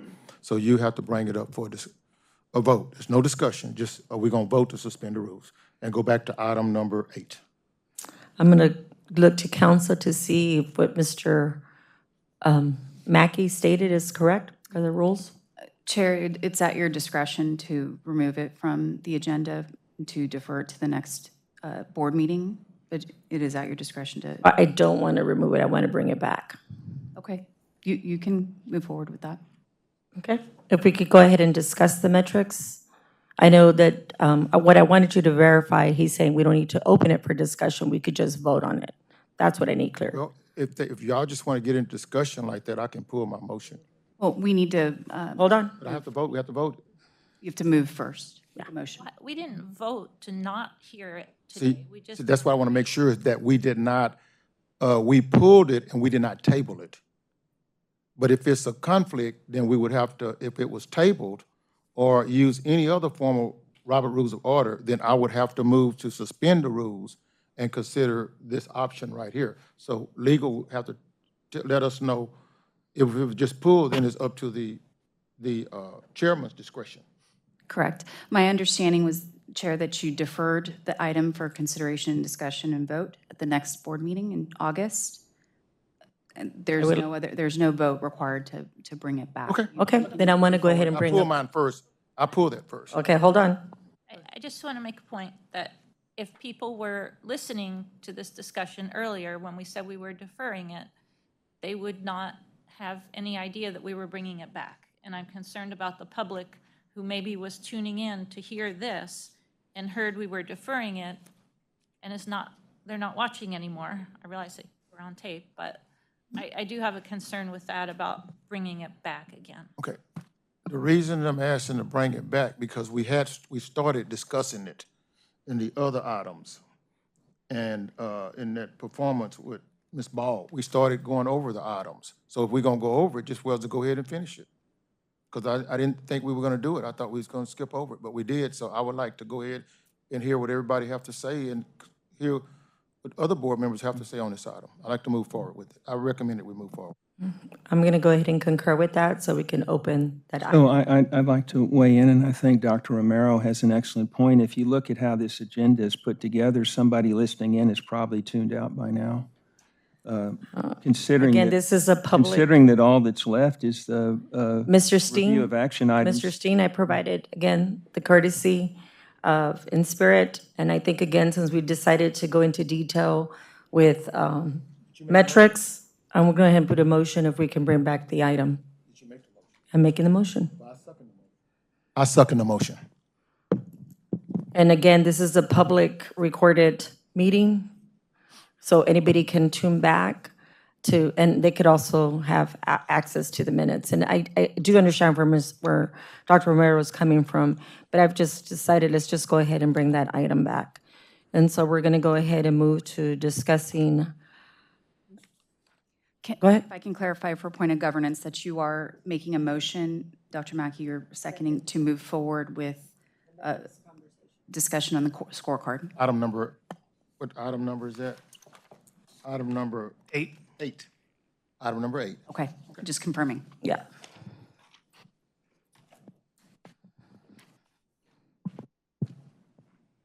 Good afternoon again, trustees. There are no slides for this. I'm sorry. We have a motion on the floor for what again? To move forward with the discussion and possible vote on. So now we're moving forward with the discussion, but we haven't voted on the motion to move forward with the discussion. So the chair made the motion and Dr. Mackey seconded it to be in the discussion, ma'am. And then we'll do a roll call after discussion. Dr. Romero has a point, which is that I don't know where it came from, but there's a motion that's not directed to the substance of this. It's more of a procedural motion. So there's a motion and a second. That I guess I'm not sure what's going on, but it seems like you would vote on that. What I thought I heard was they'd like to make a motion in a second to consider item 7. That's correct. That's what I heard. But now 8, excuse me. I'm sorry, item 8. Now we are considering the item, and we have not voted on the motion, which is whether or not we consider the item. That's right. So you could do roll call. Wait a minute. This is the new agenda item. Item number 7, resolution supporting fiscal year 2025 CEO scorecard and metrics. Ms. Gonzalez made a recommendation for the resolution supporting the fiscal year 2025 CEO scorecard and metrics. That's like a regular item, okay? That's number 1. I second the motion. I second it. Now, the next item on the agenda is discussion. And it's nothing, if we vote on this, you have no right to talk because it's over. So we have to go to discussion, let her present it in discussion before we vote on the item. Am I correct, Dr. Romero? So if you vote on it, it's over. I don't think we needed a motion to go back to this item. Like I said before, we never voted to take this item off the agenda. So I didn't see why we needed a motion to vote to put it back on the agenda. No. But now that there is a motion to whether we should discuss it, I do feel like. Okay, let me ask Dr. Romero's 100% right. No, okay, if we motion to put it, did we motion to take it off the agenda? I can clear this whole thing up. You did not. Okay, I know we didn't, but I can bring clarity to it. Okay, I move to suspend the rules and consider the resolution supporting fiscal year 2025 CEO scorecard and metric. There has to be a second. Second. Make a suggestion. Okay, Let me put my, I can say, I can No, do you it. can't talk about that. No, you supposed to know the rules. When I said I suspend the rules, look it up right now. You cannot debate it. We have to vote on it, and then we go to the item. See, it's no discussion. See, y'all asked for that. So now you have to ask for the vote. Next thing's roll call. You can't discuss this anymore. Yeah, I know Robert's Rules of Order pretty well. Then you wouldn't say nothing. No, You don't know you can ask for a point of order anytime. So I ask for a point of order. You want to vote on it? Yes, Right? we need to point do a of roll order call. Can be asked for anytime. Yes, sir. Okay, a point of order can be asked. One moment. Go ahead, Dr. Romero. Well, there's no reason to raise our voices. And I would like our legal counsel to speak because I think she's been trying to. Please do. So the motion that was originally made was to move forward with the discussion and vote on the resolution and the scorecard and the metrics. I think the water got muddied in between in terms of trying to quote unquote resurrect the item for discussion. But that it had never, we didn't need that motion. Understood. That was what I was trying to clarify. I concur. Let me, because we can, as a point of order, I think we heard that you had the opportunity to move the agenda item. You didn't hear any objection from any of the other trustees, and so you deferred it, in effect, till the next meeting. Now you want to bring it back. I think it's up to you whether you want to bring it back. And all of this that we're getting into is sort of superfluous to that. So I agree. I want to do bring it back. you want to bring it back up Yes, again? sir. Okay, well, let's go. Thank you. No need to vote. We just bring it back. If we don't do that, we have to pull the motion and second for suspending the rules. Would you like to withdraw your motion, sir? Okay. There we go. Yeah, now you move your second. My second. Now you can go. Okay. Let's go. I don't you just left all the experts up here. Law and order. Now I have a point of order. Okay, we getting ready to discuss this agenda item, right? Yes, sir. Do we have a motion on it before we discuss it? Motion. By who? Chairman. What's the motion? Motion to discuss this Ma'am, item. you already did that, so. Who's seconding it? You did, Dr. Mackey. Okay, so This we is ready the to origi- discussion? Yes, Okay. so we're in the I just wanna discussion. make sure we mode. clear. Yep. Okay. Okay. Lisa, with all, again, my apologies. No worries, ma'am. If you could please present this very important item. Thank you, ma'am. Certainly can. I'm just going to remind everyone of the process of how we got here. There is no presentation for this material. The packet that you have today includes a CEO scorecard that was prepared by the Personnel Committee, starting on page 24. Historically, the CEO scorecard has included a subset of the enterprise measures as determined by the Personnel Committee with input from the other trustees and sometimes feedback from the CEO. To prepare this scorecard, the Personnel Committee worked with Willis Towers Watson and with H. Bailey. Willis Towers Watson provided insight into CEO scorecard constructs and shared some benchmarking data. H. Bailey reviewed the draft to ensure alignment with the enterprise scorecard. Based on the guidance received from Willis Towers Watson that the CEO scorecards are typically less focused on single-year performance and more strategic and long-term in nature, the Personnel Committee worked to balance the pillars of operational evolution, financial stability, and customer experience, which have been included in the CEO and the enterprise measures for a very long time, with more strategic future-focused work in the pillars of innovation and modernization and team culture. So the draft submitted to you all for your review and approval captures the discussion between the Personnel Committee and the CEO regarding his performance expectations. Feedback and input that was received from other trustees has been incorporated where possible. July 31st is the midpoint of the current fiscal year for CPS Energy's performance year, and the Personnel Committee anticipates meeting in August with the CEO to provide him feedback in accordance with the scorecard that is included in your packet. That is all I have. Okay, open for discussion. Do you want me to go now? Yeah, I mean. This agenda item is a carryover from our last board meeting. At that June 24th meeting, a motion was made and seconded to affirm the proposed fiscal year 2025 CPS Energy CEO scorecard. During discussion of that motion, it was pointed out that the proposed scorecard was rife with typos as well as substantive errors. The motion and second were then withdrawn with the thought that the CEO scorecard would be cleaned up, revised, and presented to this board at our next meeting. And that's how we got to where we are today. So here are a few comments on the reworked CEO scoreboard draft before us now. To begin with, I acknowledge that most glaring errors have been corrected and that this version before us today is indeed an improvement over what was presented at our last meeting. Nevertheless, as a CEO scorecard for CPS Energy, it remains seriously flawed. I could take considerable time dissecting most of the 18 measures line by line, but in the interest of time and knowing that it'll be affirmed today regardless of what I say, I'll point out just 3 examples of its many shortcomings. So let's take the very first of the 18 metrics as an example of this deficient document. This recasting illustrates the elastic nature of evaluating our CEO. In last month's draft CEO scorecard, which came very close to being adopted, it was labeled operational efficiency, where of course higher is better. And the CEO's fiscal year 2025 goal was to achieve 99.9% system reliability. Now, since we're already halfway through fiscal year 2025, we know that this metric is now projected to end the year at 92%. So in the version before us today, the goal has been reduced to 90.5%. In a month's time, this metric has been converted from a stretch goal to one that should be easily met. A second example is the debt capitalization ratio metric, where lower is better.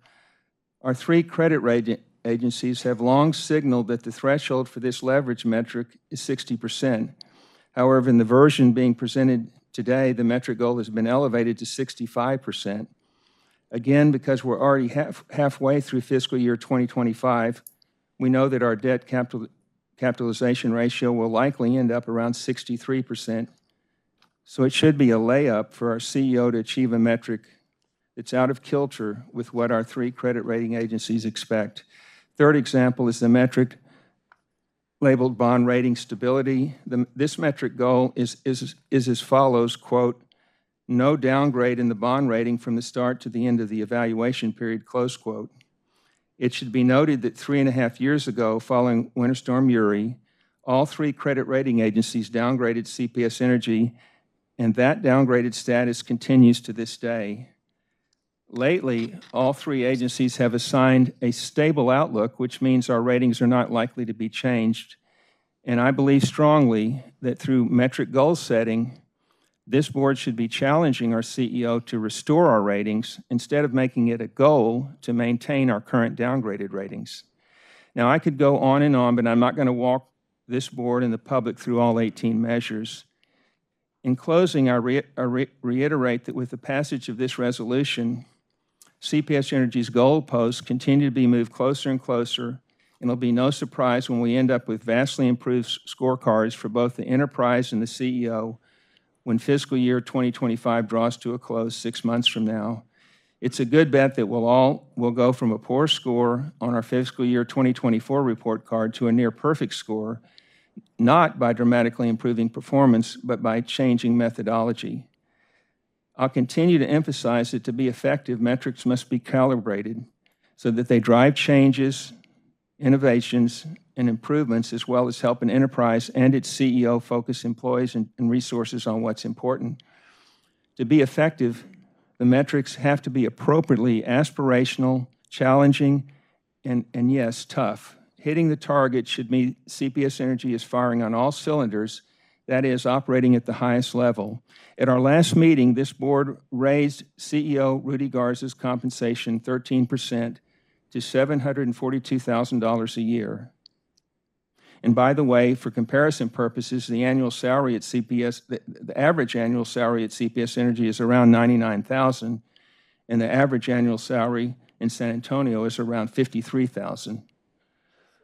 While Mr. Garza's compensation is not out of line with what CEOs of comparable companies make, the flip side is that this board needs to vigorously challenge him. In setting metrics, former CPS Energy trustee and business icon Ed Kelly's mantra was no softballs. Unfortunately, the document before us today is overloaded with softballs. And so clearly I intend to vote against affirming the CEO scorecard before us today and respectfully ask our Deputy General Counsel to include my reasons for voting no in the minutes of today's meeting. And Madam Chair, that's all I have at this time. Thank you, Mr. Steen. Any other comments? So this is for fiscal year 2025. So the Personnel Committee will review this again for the next fiscal year? Yes. And all board members see this in advance and are able to make comments on it, make suggestions. Yes. Dr. Romero, let me also state that my intention, once you all finalize this, is to post it and to make it available to the public. Okay, thank you. I believe Mr. Steen makes some points that I take seriously. I think overall, I'm fine with this as is. I know a lot of work went into it. I would ask that when this is all posted online for the public, that somewhere on the agenda it says that even though we said we were going to table this item, that it comes back later, because I want to make sure that people watching this online know that this item is going to come back. So if that could be posted when the agenda is posted for this item. Thank you. That's a good suggestion. Any other feedback? Yes, I'd like to concur this, that, I'm on the Personnel Committee, and we worked on this item just like any other valuation. And every board member has had an opportunity to have input on this item that the Personnel Committee would have considered and work with board members to make sure that we can work together on this. But it didn't happen. Everybody sent their things in, and we got to this point where we're at. And this is a one-year deal, and next year, 1 year instrument CEO scorecard in 2025, and next year we'll, whoever's on the Personnel Committee, get an opportunity to work on it again and raise the standards and the bar. So, thank you. Again, valid points by Mr. Steen and Dr. Romero and everyone, but I will tell you as a chairwoman, I really take my job very seriously. On the contrary, Rudy has had one of the toughest CEO positions as an interim and currently. He inherited a mess after Winter Uri.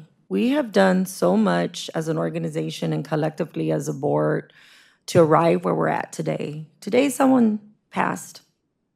Can you imagine if this organization only focused on, profitability, EBITDA, cutting, so that we can hit those targets? We have to make the right decisions for the people who work here in our community. And I don't think that Rudy, we give him a softball. He gets a lot of pressure from a lot of different sources. There was a lot of time and effort. As a chairwoman, I've been very open to everybody's feedback. Whoever provided feedback, it was actually incorporated into this. We used a third party so they could also conduct research. This was a very thorough process. On the contrary, as someone who's in private sector, this is not a softball. Running this organization isn't easy. So I take everybody's feedback to heart. As Dr. Mackey stated, the next person in charge will have the opportunity to raise the bar. I mean, that's always, again, the preview of the chairwoman and those who serve on the personnel committee. But I again want to thank my colleagues who provided input, those who even don't agree with me. Thank you for that input. I mean, that's part of the process. That's part of the democratic process. So thank you on that note. If we can go ahead and, if there's no more comments, go ahead and take roll call. Ma'am. And then we're going to, Chair, before I do that, part of the agenda item involved a resolution. Yes. To approve. Can I take the motion to mean that this is also to approve that resolution that Ms. Ramirez read? I'm not sure yet. I think we need to do roll call, depending on the roll call. If it's yes, then I'll read the resolution. Oh, yes, just to say it. Yes, go ahead. I'm sorry.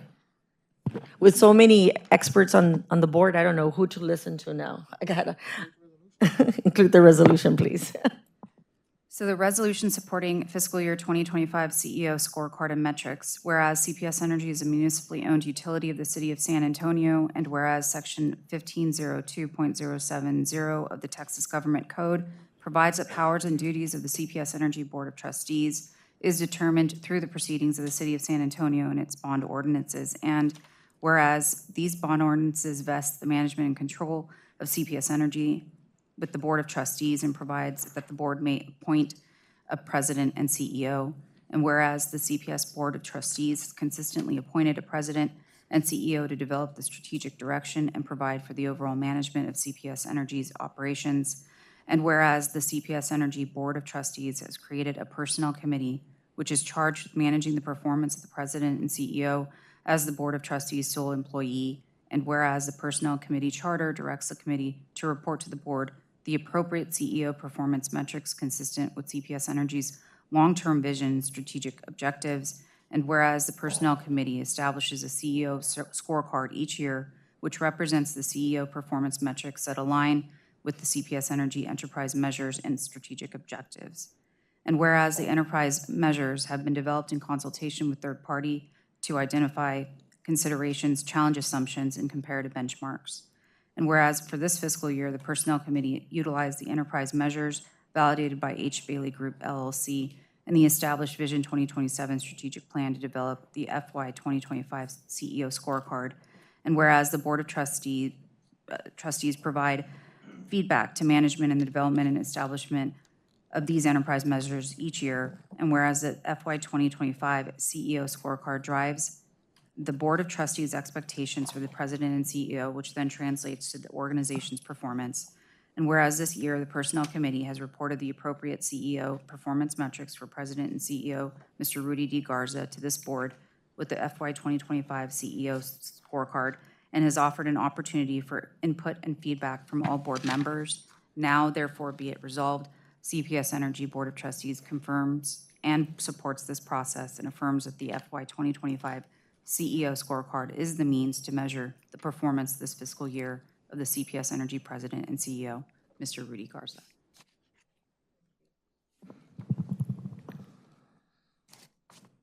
do I have a motion to approve the resolution supporting the FY 2025 CEO scorecards and metrics? We can just move forward with the roll call vote. Thank you. All righty, so we can go into, let me just catch my thoughts. Unless there's further discussion, of course. I just said. If there's further discussion. Correct, okay. Too many people speaking today. I'll go ahead with the roll call. Yes. Trustee Steen? No. Trustee Dr. Mackey? Yes.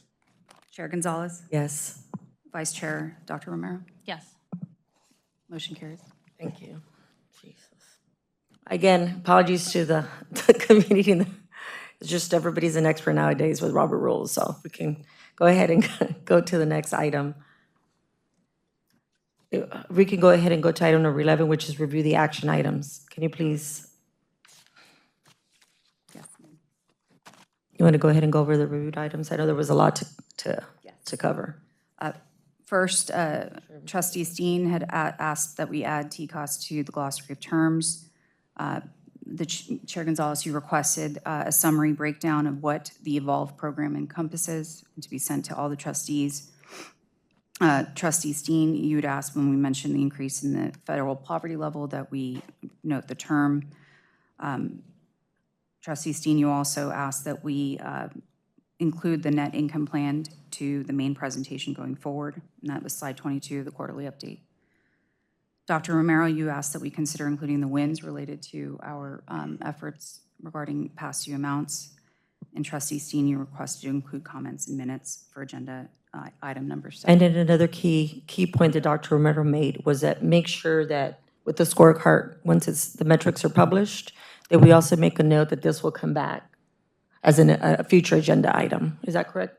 No, to note that even though it seemed like it was deferred earlier in the meeting, that it does come Yes, back ma'am. later. Yes. I just want to make sure that's a very important It note. will be noted in the minutes. Include that in the minutes, yeah.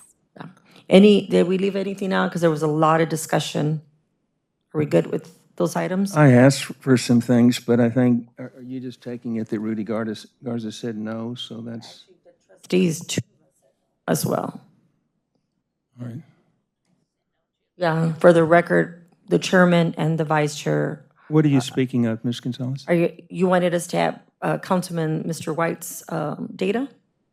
Right.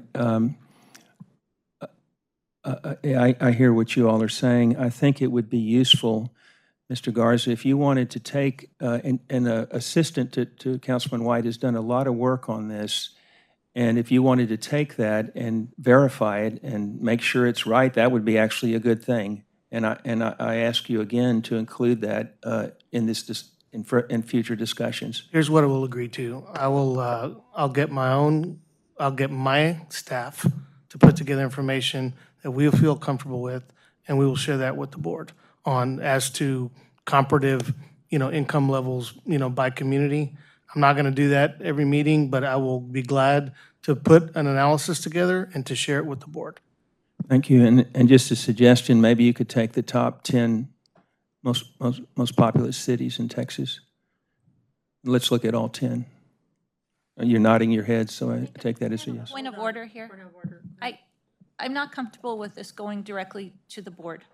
I think that if Mr. Steen wants to see that information and you're willing to provide it, that's fine. And then I think it's up to the chair as to whether we end up having that on an agenda, because I do believe it introduces a piece to our mission that may not be there. And I think that needs to go through the chair before we start getting it on our agenda. Thank you. Good point. May I ask Dr. Romero's to expand on what you're saying there, as far as introducing? I don't think it's part of our mission to consider, and I think we're getting into discussing something we shouldn't be discussing, so tell me to stop, please. Yeah, I'll take it as a clarification of the action item issue. So I just don't see where a chart that shows how the bill in the context of the overall community income levels, and we don't even know what those should be, I don't see how that is relevant to what we're doing, and then it gives the community the idea that we're supposed to be considering that versus the things that we are actually supposed to be considering, such as investments and sustainability and reliability, and to say that we are supposed to be moving towards having the lowest electric bill per average and compared to what people make on an hourly basis, which, by the way, from this chart, we're not even that bad on this. If you look at it really closely, I don't even know where this information all comes from, but it seems like mission creep to be putting this on our agenda, and that's why I'm concerned about it. Dr. Romero, maybe you could get one of your classes to look into this. It'd be an interesting Point of thing order, to work Mr. on. Steen, we have a lot of items on our agenda. We still have to go into executive session, and then we still have another meeting. I think I've been more than fair to provide everybody the opportunity to speak. We've gotten through a heavy day, heavy agenda, and on that note, I'll work with Dr. Romero, and I'll take it into consideration after we brief a little bit more on that. If we can go ahead and go into executive session? Yes. Please bring us to, Yes. take us to At this time, executive the session. board is going to recess into executive session to discuss matters that have been duly posted under several provisions of Chapter 551 of the Texas Government Code, including consultation concerning attorney-client privileges under Section 551.071, and to deliberate, vote, or take final action on competitive matters under Section 551.086. At the conclusion of the executive session, the board will reconvene in open session and continue the meeting. It is 4:54 p.m.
Ms. Kumar, can you please bring us back from executive session?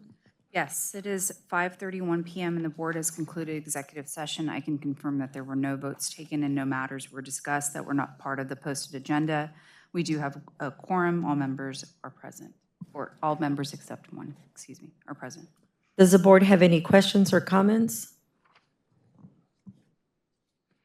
Do I have a motion to adjourn? Motion to adjourn by Dr. Mackey. Is there a second? That note, the meeting is concluded for 5:31. Aye. Aye. We're going to go ahead and start. Shoot. We're going to go ahead and call to order the next meeting, which is the SA Energy Acquisition Public Facility Corporation meeting to be held today, July the 29th, 2024. I would like to call again officially the meeting at 5:32. Can you please confirm a quorum? Yes, present, or you, Chair, as president, Dr. Romero as vice president, Mr. Garza as the assistant vice president, Mr. Corey Kaczynski as director, Mr. John Steen as director, and Dr. Willis Mackey as director. The mayor is not here today. Correct, so all members except the mayor are here. Okay. Is present. Thank you very much. We'll move to item number 2, which is public comment. Ms. Natalia Lopez, please proceed with public comment. There are no registrants for public comment today. Thank you, Ms. Lopez. Item number 3, approval of the consent items. We have the following. A, minutes of the PFC meeting held on March the 4th, 2024. B, directors and officers D&O insurance program approval. If you could take some time to refer to the documents you have with you. I think we can have discussion. What you normally do would be pull it off the consent agenda, but since I anticipate that you won't allow that to happen, I think we can have some dialogue about it. And you've got the directors and officers insurance program approval, and I had where's Julie Johnson? Is she here? Oh, I can't see you back there. I had a very good discussion with her about how she came around to wanting to renew and the amount and all of that, and I think it would be beneficial to the other directors. I was going along one line, and I had a nice discussion with her, and I came to agree with what she said, and it impacts all of us. It's about our directors and officers' liability insurance. I think you might be interested in hearing. That's fine. Julie? Thank you, Mr. Steen. And Ms. Johnson, if you could just go over kind of what we talked about. Yeah. Yes, absolutely. Good afternoon. I think part of the discussion we had was about the due diligence that we performed to assess the adequacy of the policy limit. We are not proposing an increase to the limit. It is $20 million.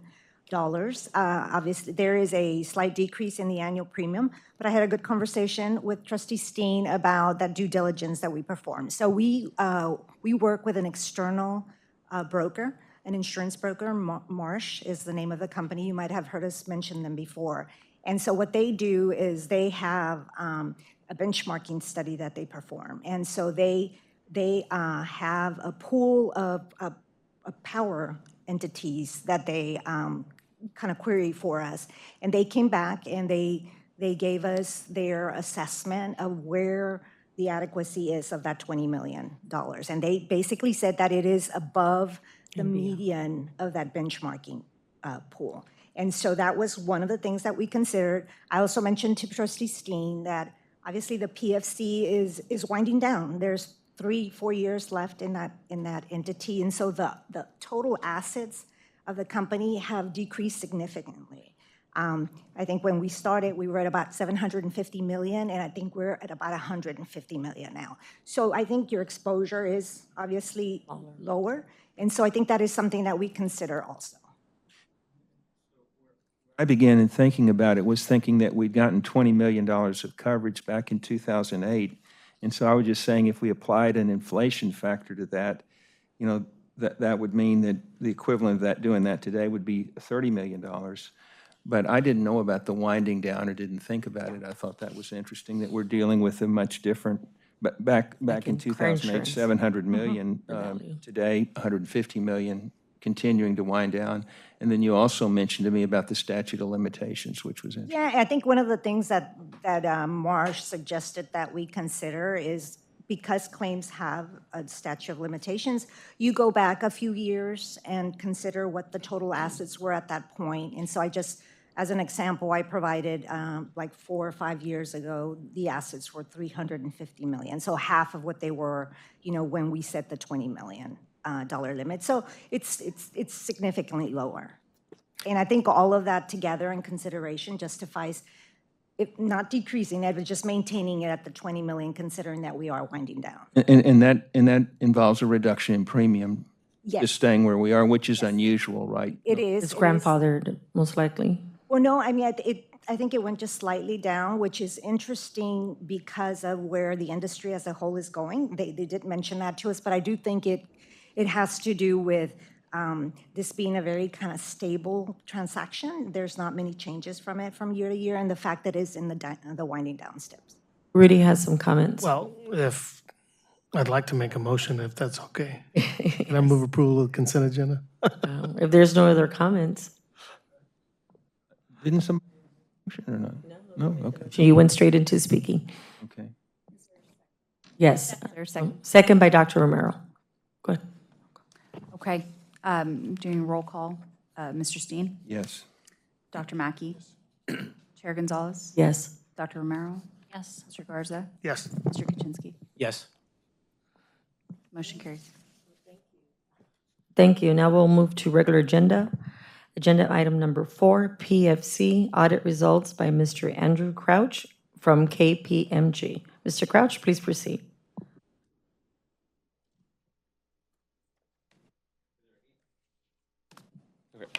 Sorry, Andy Crouch, partner at KPMG. This is my second meeting with you guys, so great to see you again.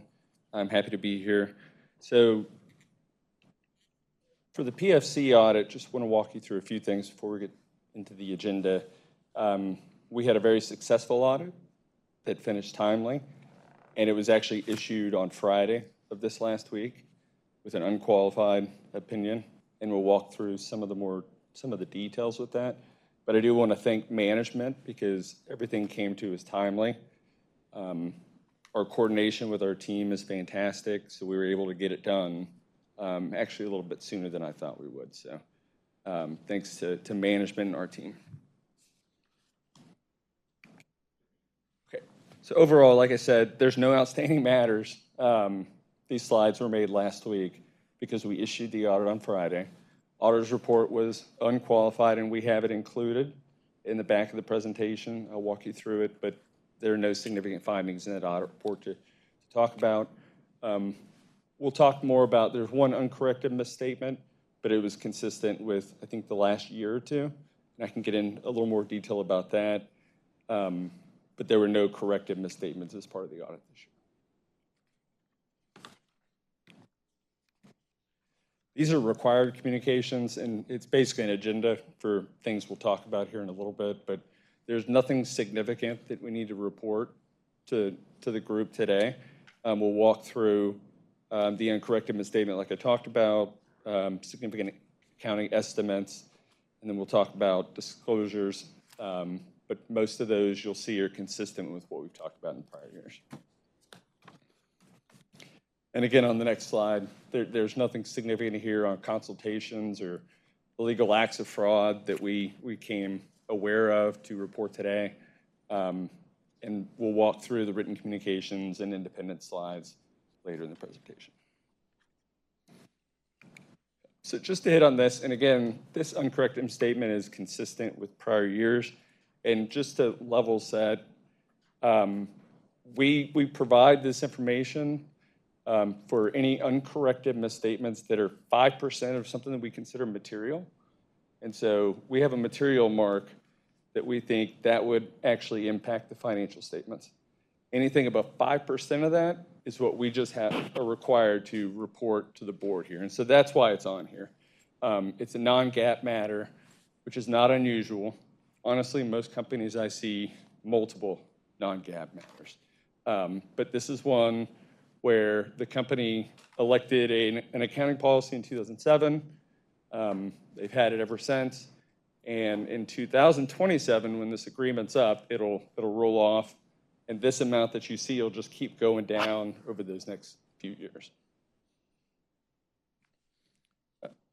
But again, this is not unusual. It just happens to just breach that 5% mark that we consider above what we consider our posting scale. But nowhere close to what we would consider material.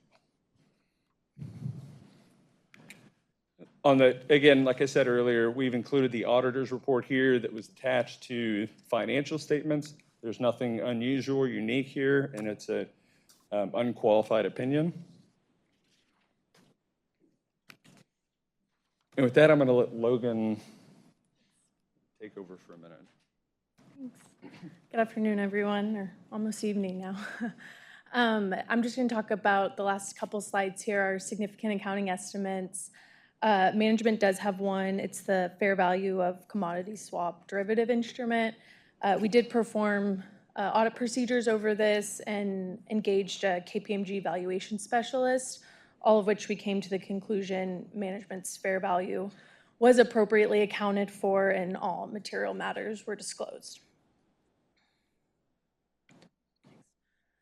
These are the significant financial statement disclosures, those of which are in the financial statements for PFC.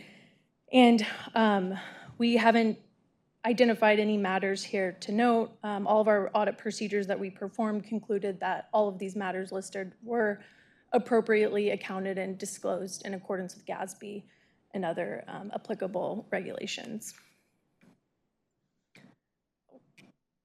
Go back. There we go. Independence communications. So these listed out are just our two non-audit services that we provide. One is the accounting research online subscription, and then also the custom learning portal where you have access to trainings and CPEs that you can perform. We just note here that this doesn't bear on our independence, and we have remained independent throughout our audit. And with that, we'll stand for any questions. Yes, board of directors, do y'all have any questions? Go ahead, Mr. Steele. Thank you, Mr. Crouch. If you put up that slide 7, it's entitled Uncorrected Audit Misstatements. And here you're noting a failure by the PFC to strictly adhere to GAAP policies. Hence the statement, and it says right there, PFC amortizes its bond premiums utilizing the redemption price method. However, GASB 62 requires, and I'm emphasizing the word requires, amortization of premiums and discounts to be made under the effective interest method. And Mr. Crouch, I think you were here at our last meeting, but the one before that, I think it was Ms. Garcia. Ms. Garcia. Yeah. So, and she and Ms. Johnson, I had a detailed discussion about this. But last year, on the equivalent of this page, you had a caveat at the bottom of page 7. And I'll quote it. It says, uncorrected misstatements or matters underlying those uncorrected misstatements could potentially cause future period financial statements to be materially misstated, even if we've concluded that the uncorrected misstatements are immaterial to the financial statements under audit. So that's what that said.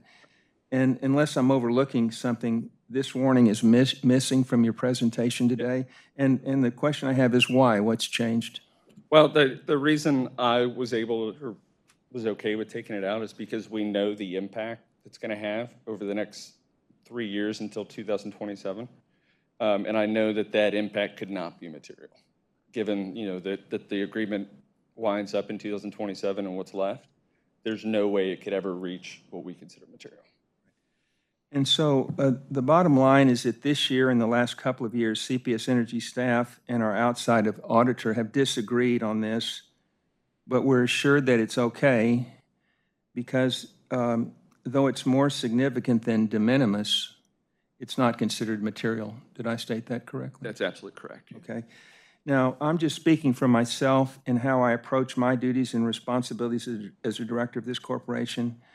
But I really don't want to be in a position where I'm glossing over something like this. And we're not voting on this matter. So I would like that our general counsel to reflect in the minutes that I don't condone this approach. And our auditor has pointed out to us that in utilizing the redemption price method in regard to bond premium or amortization, we're out of kilter with GASB 62. And I contend that the PFC, this is me wearing my director's hat, should at all times be in strict compliance with GAAP.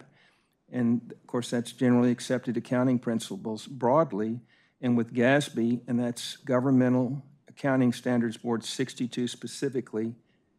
And I'm just to repeat, my position is that without exception, this is what I'd like in the minutes, the PFC should at all times be in strict compliance with GAAP generally and with GASB 62 particularly.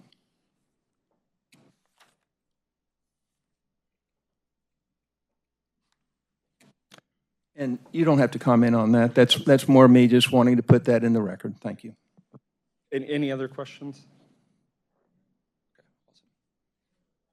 And it's more of a statement, and please feel free if you're ready to answer. Okay. Any other questions by any other board of director? Okay. On that note, we've been provided the PFC audit results. We've been provided feedback by board of directors. We're going to go ahead and move to item number 5, which is closeout by Ms. Julie Johnson. Yes, I did not note any action items resulting from this meeting. Mr. Steen, is that correct? Well, it's an action item in the sense that I'd like my position on that reflected in the minutes. That's all. Understand. Yes. Very good. We have that noted, legal? Okay. On that note, we're going to go ahead and thank everyone for attending the meeting, and for those of you who are here presenting. Do I have a motion to adjourn? Motion by Dr. Mackey and a second by Rudy Garza. Meeting is adjourned at 5:48. All in favor? Aye. 5:48.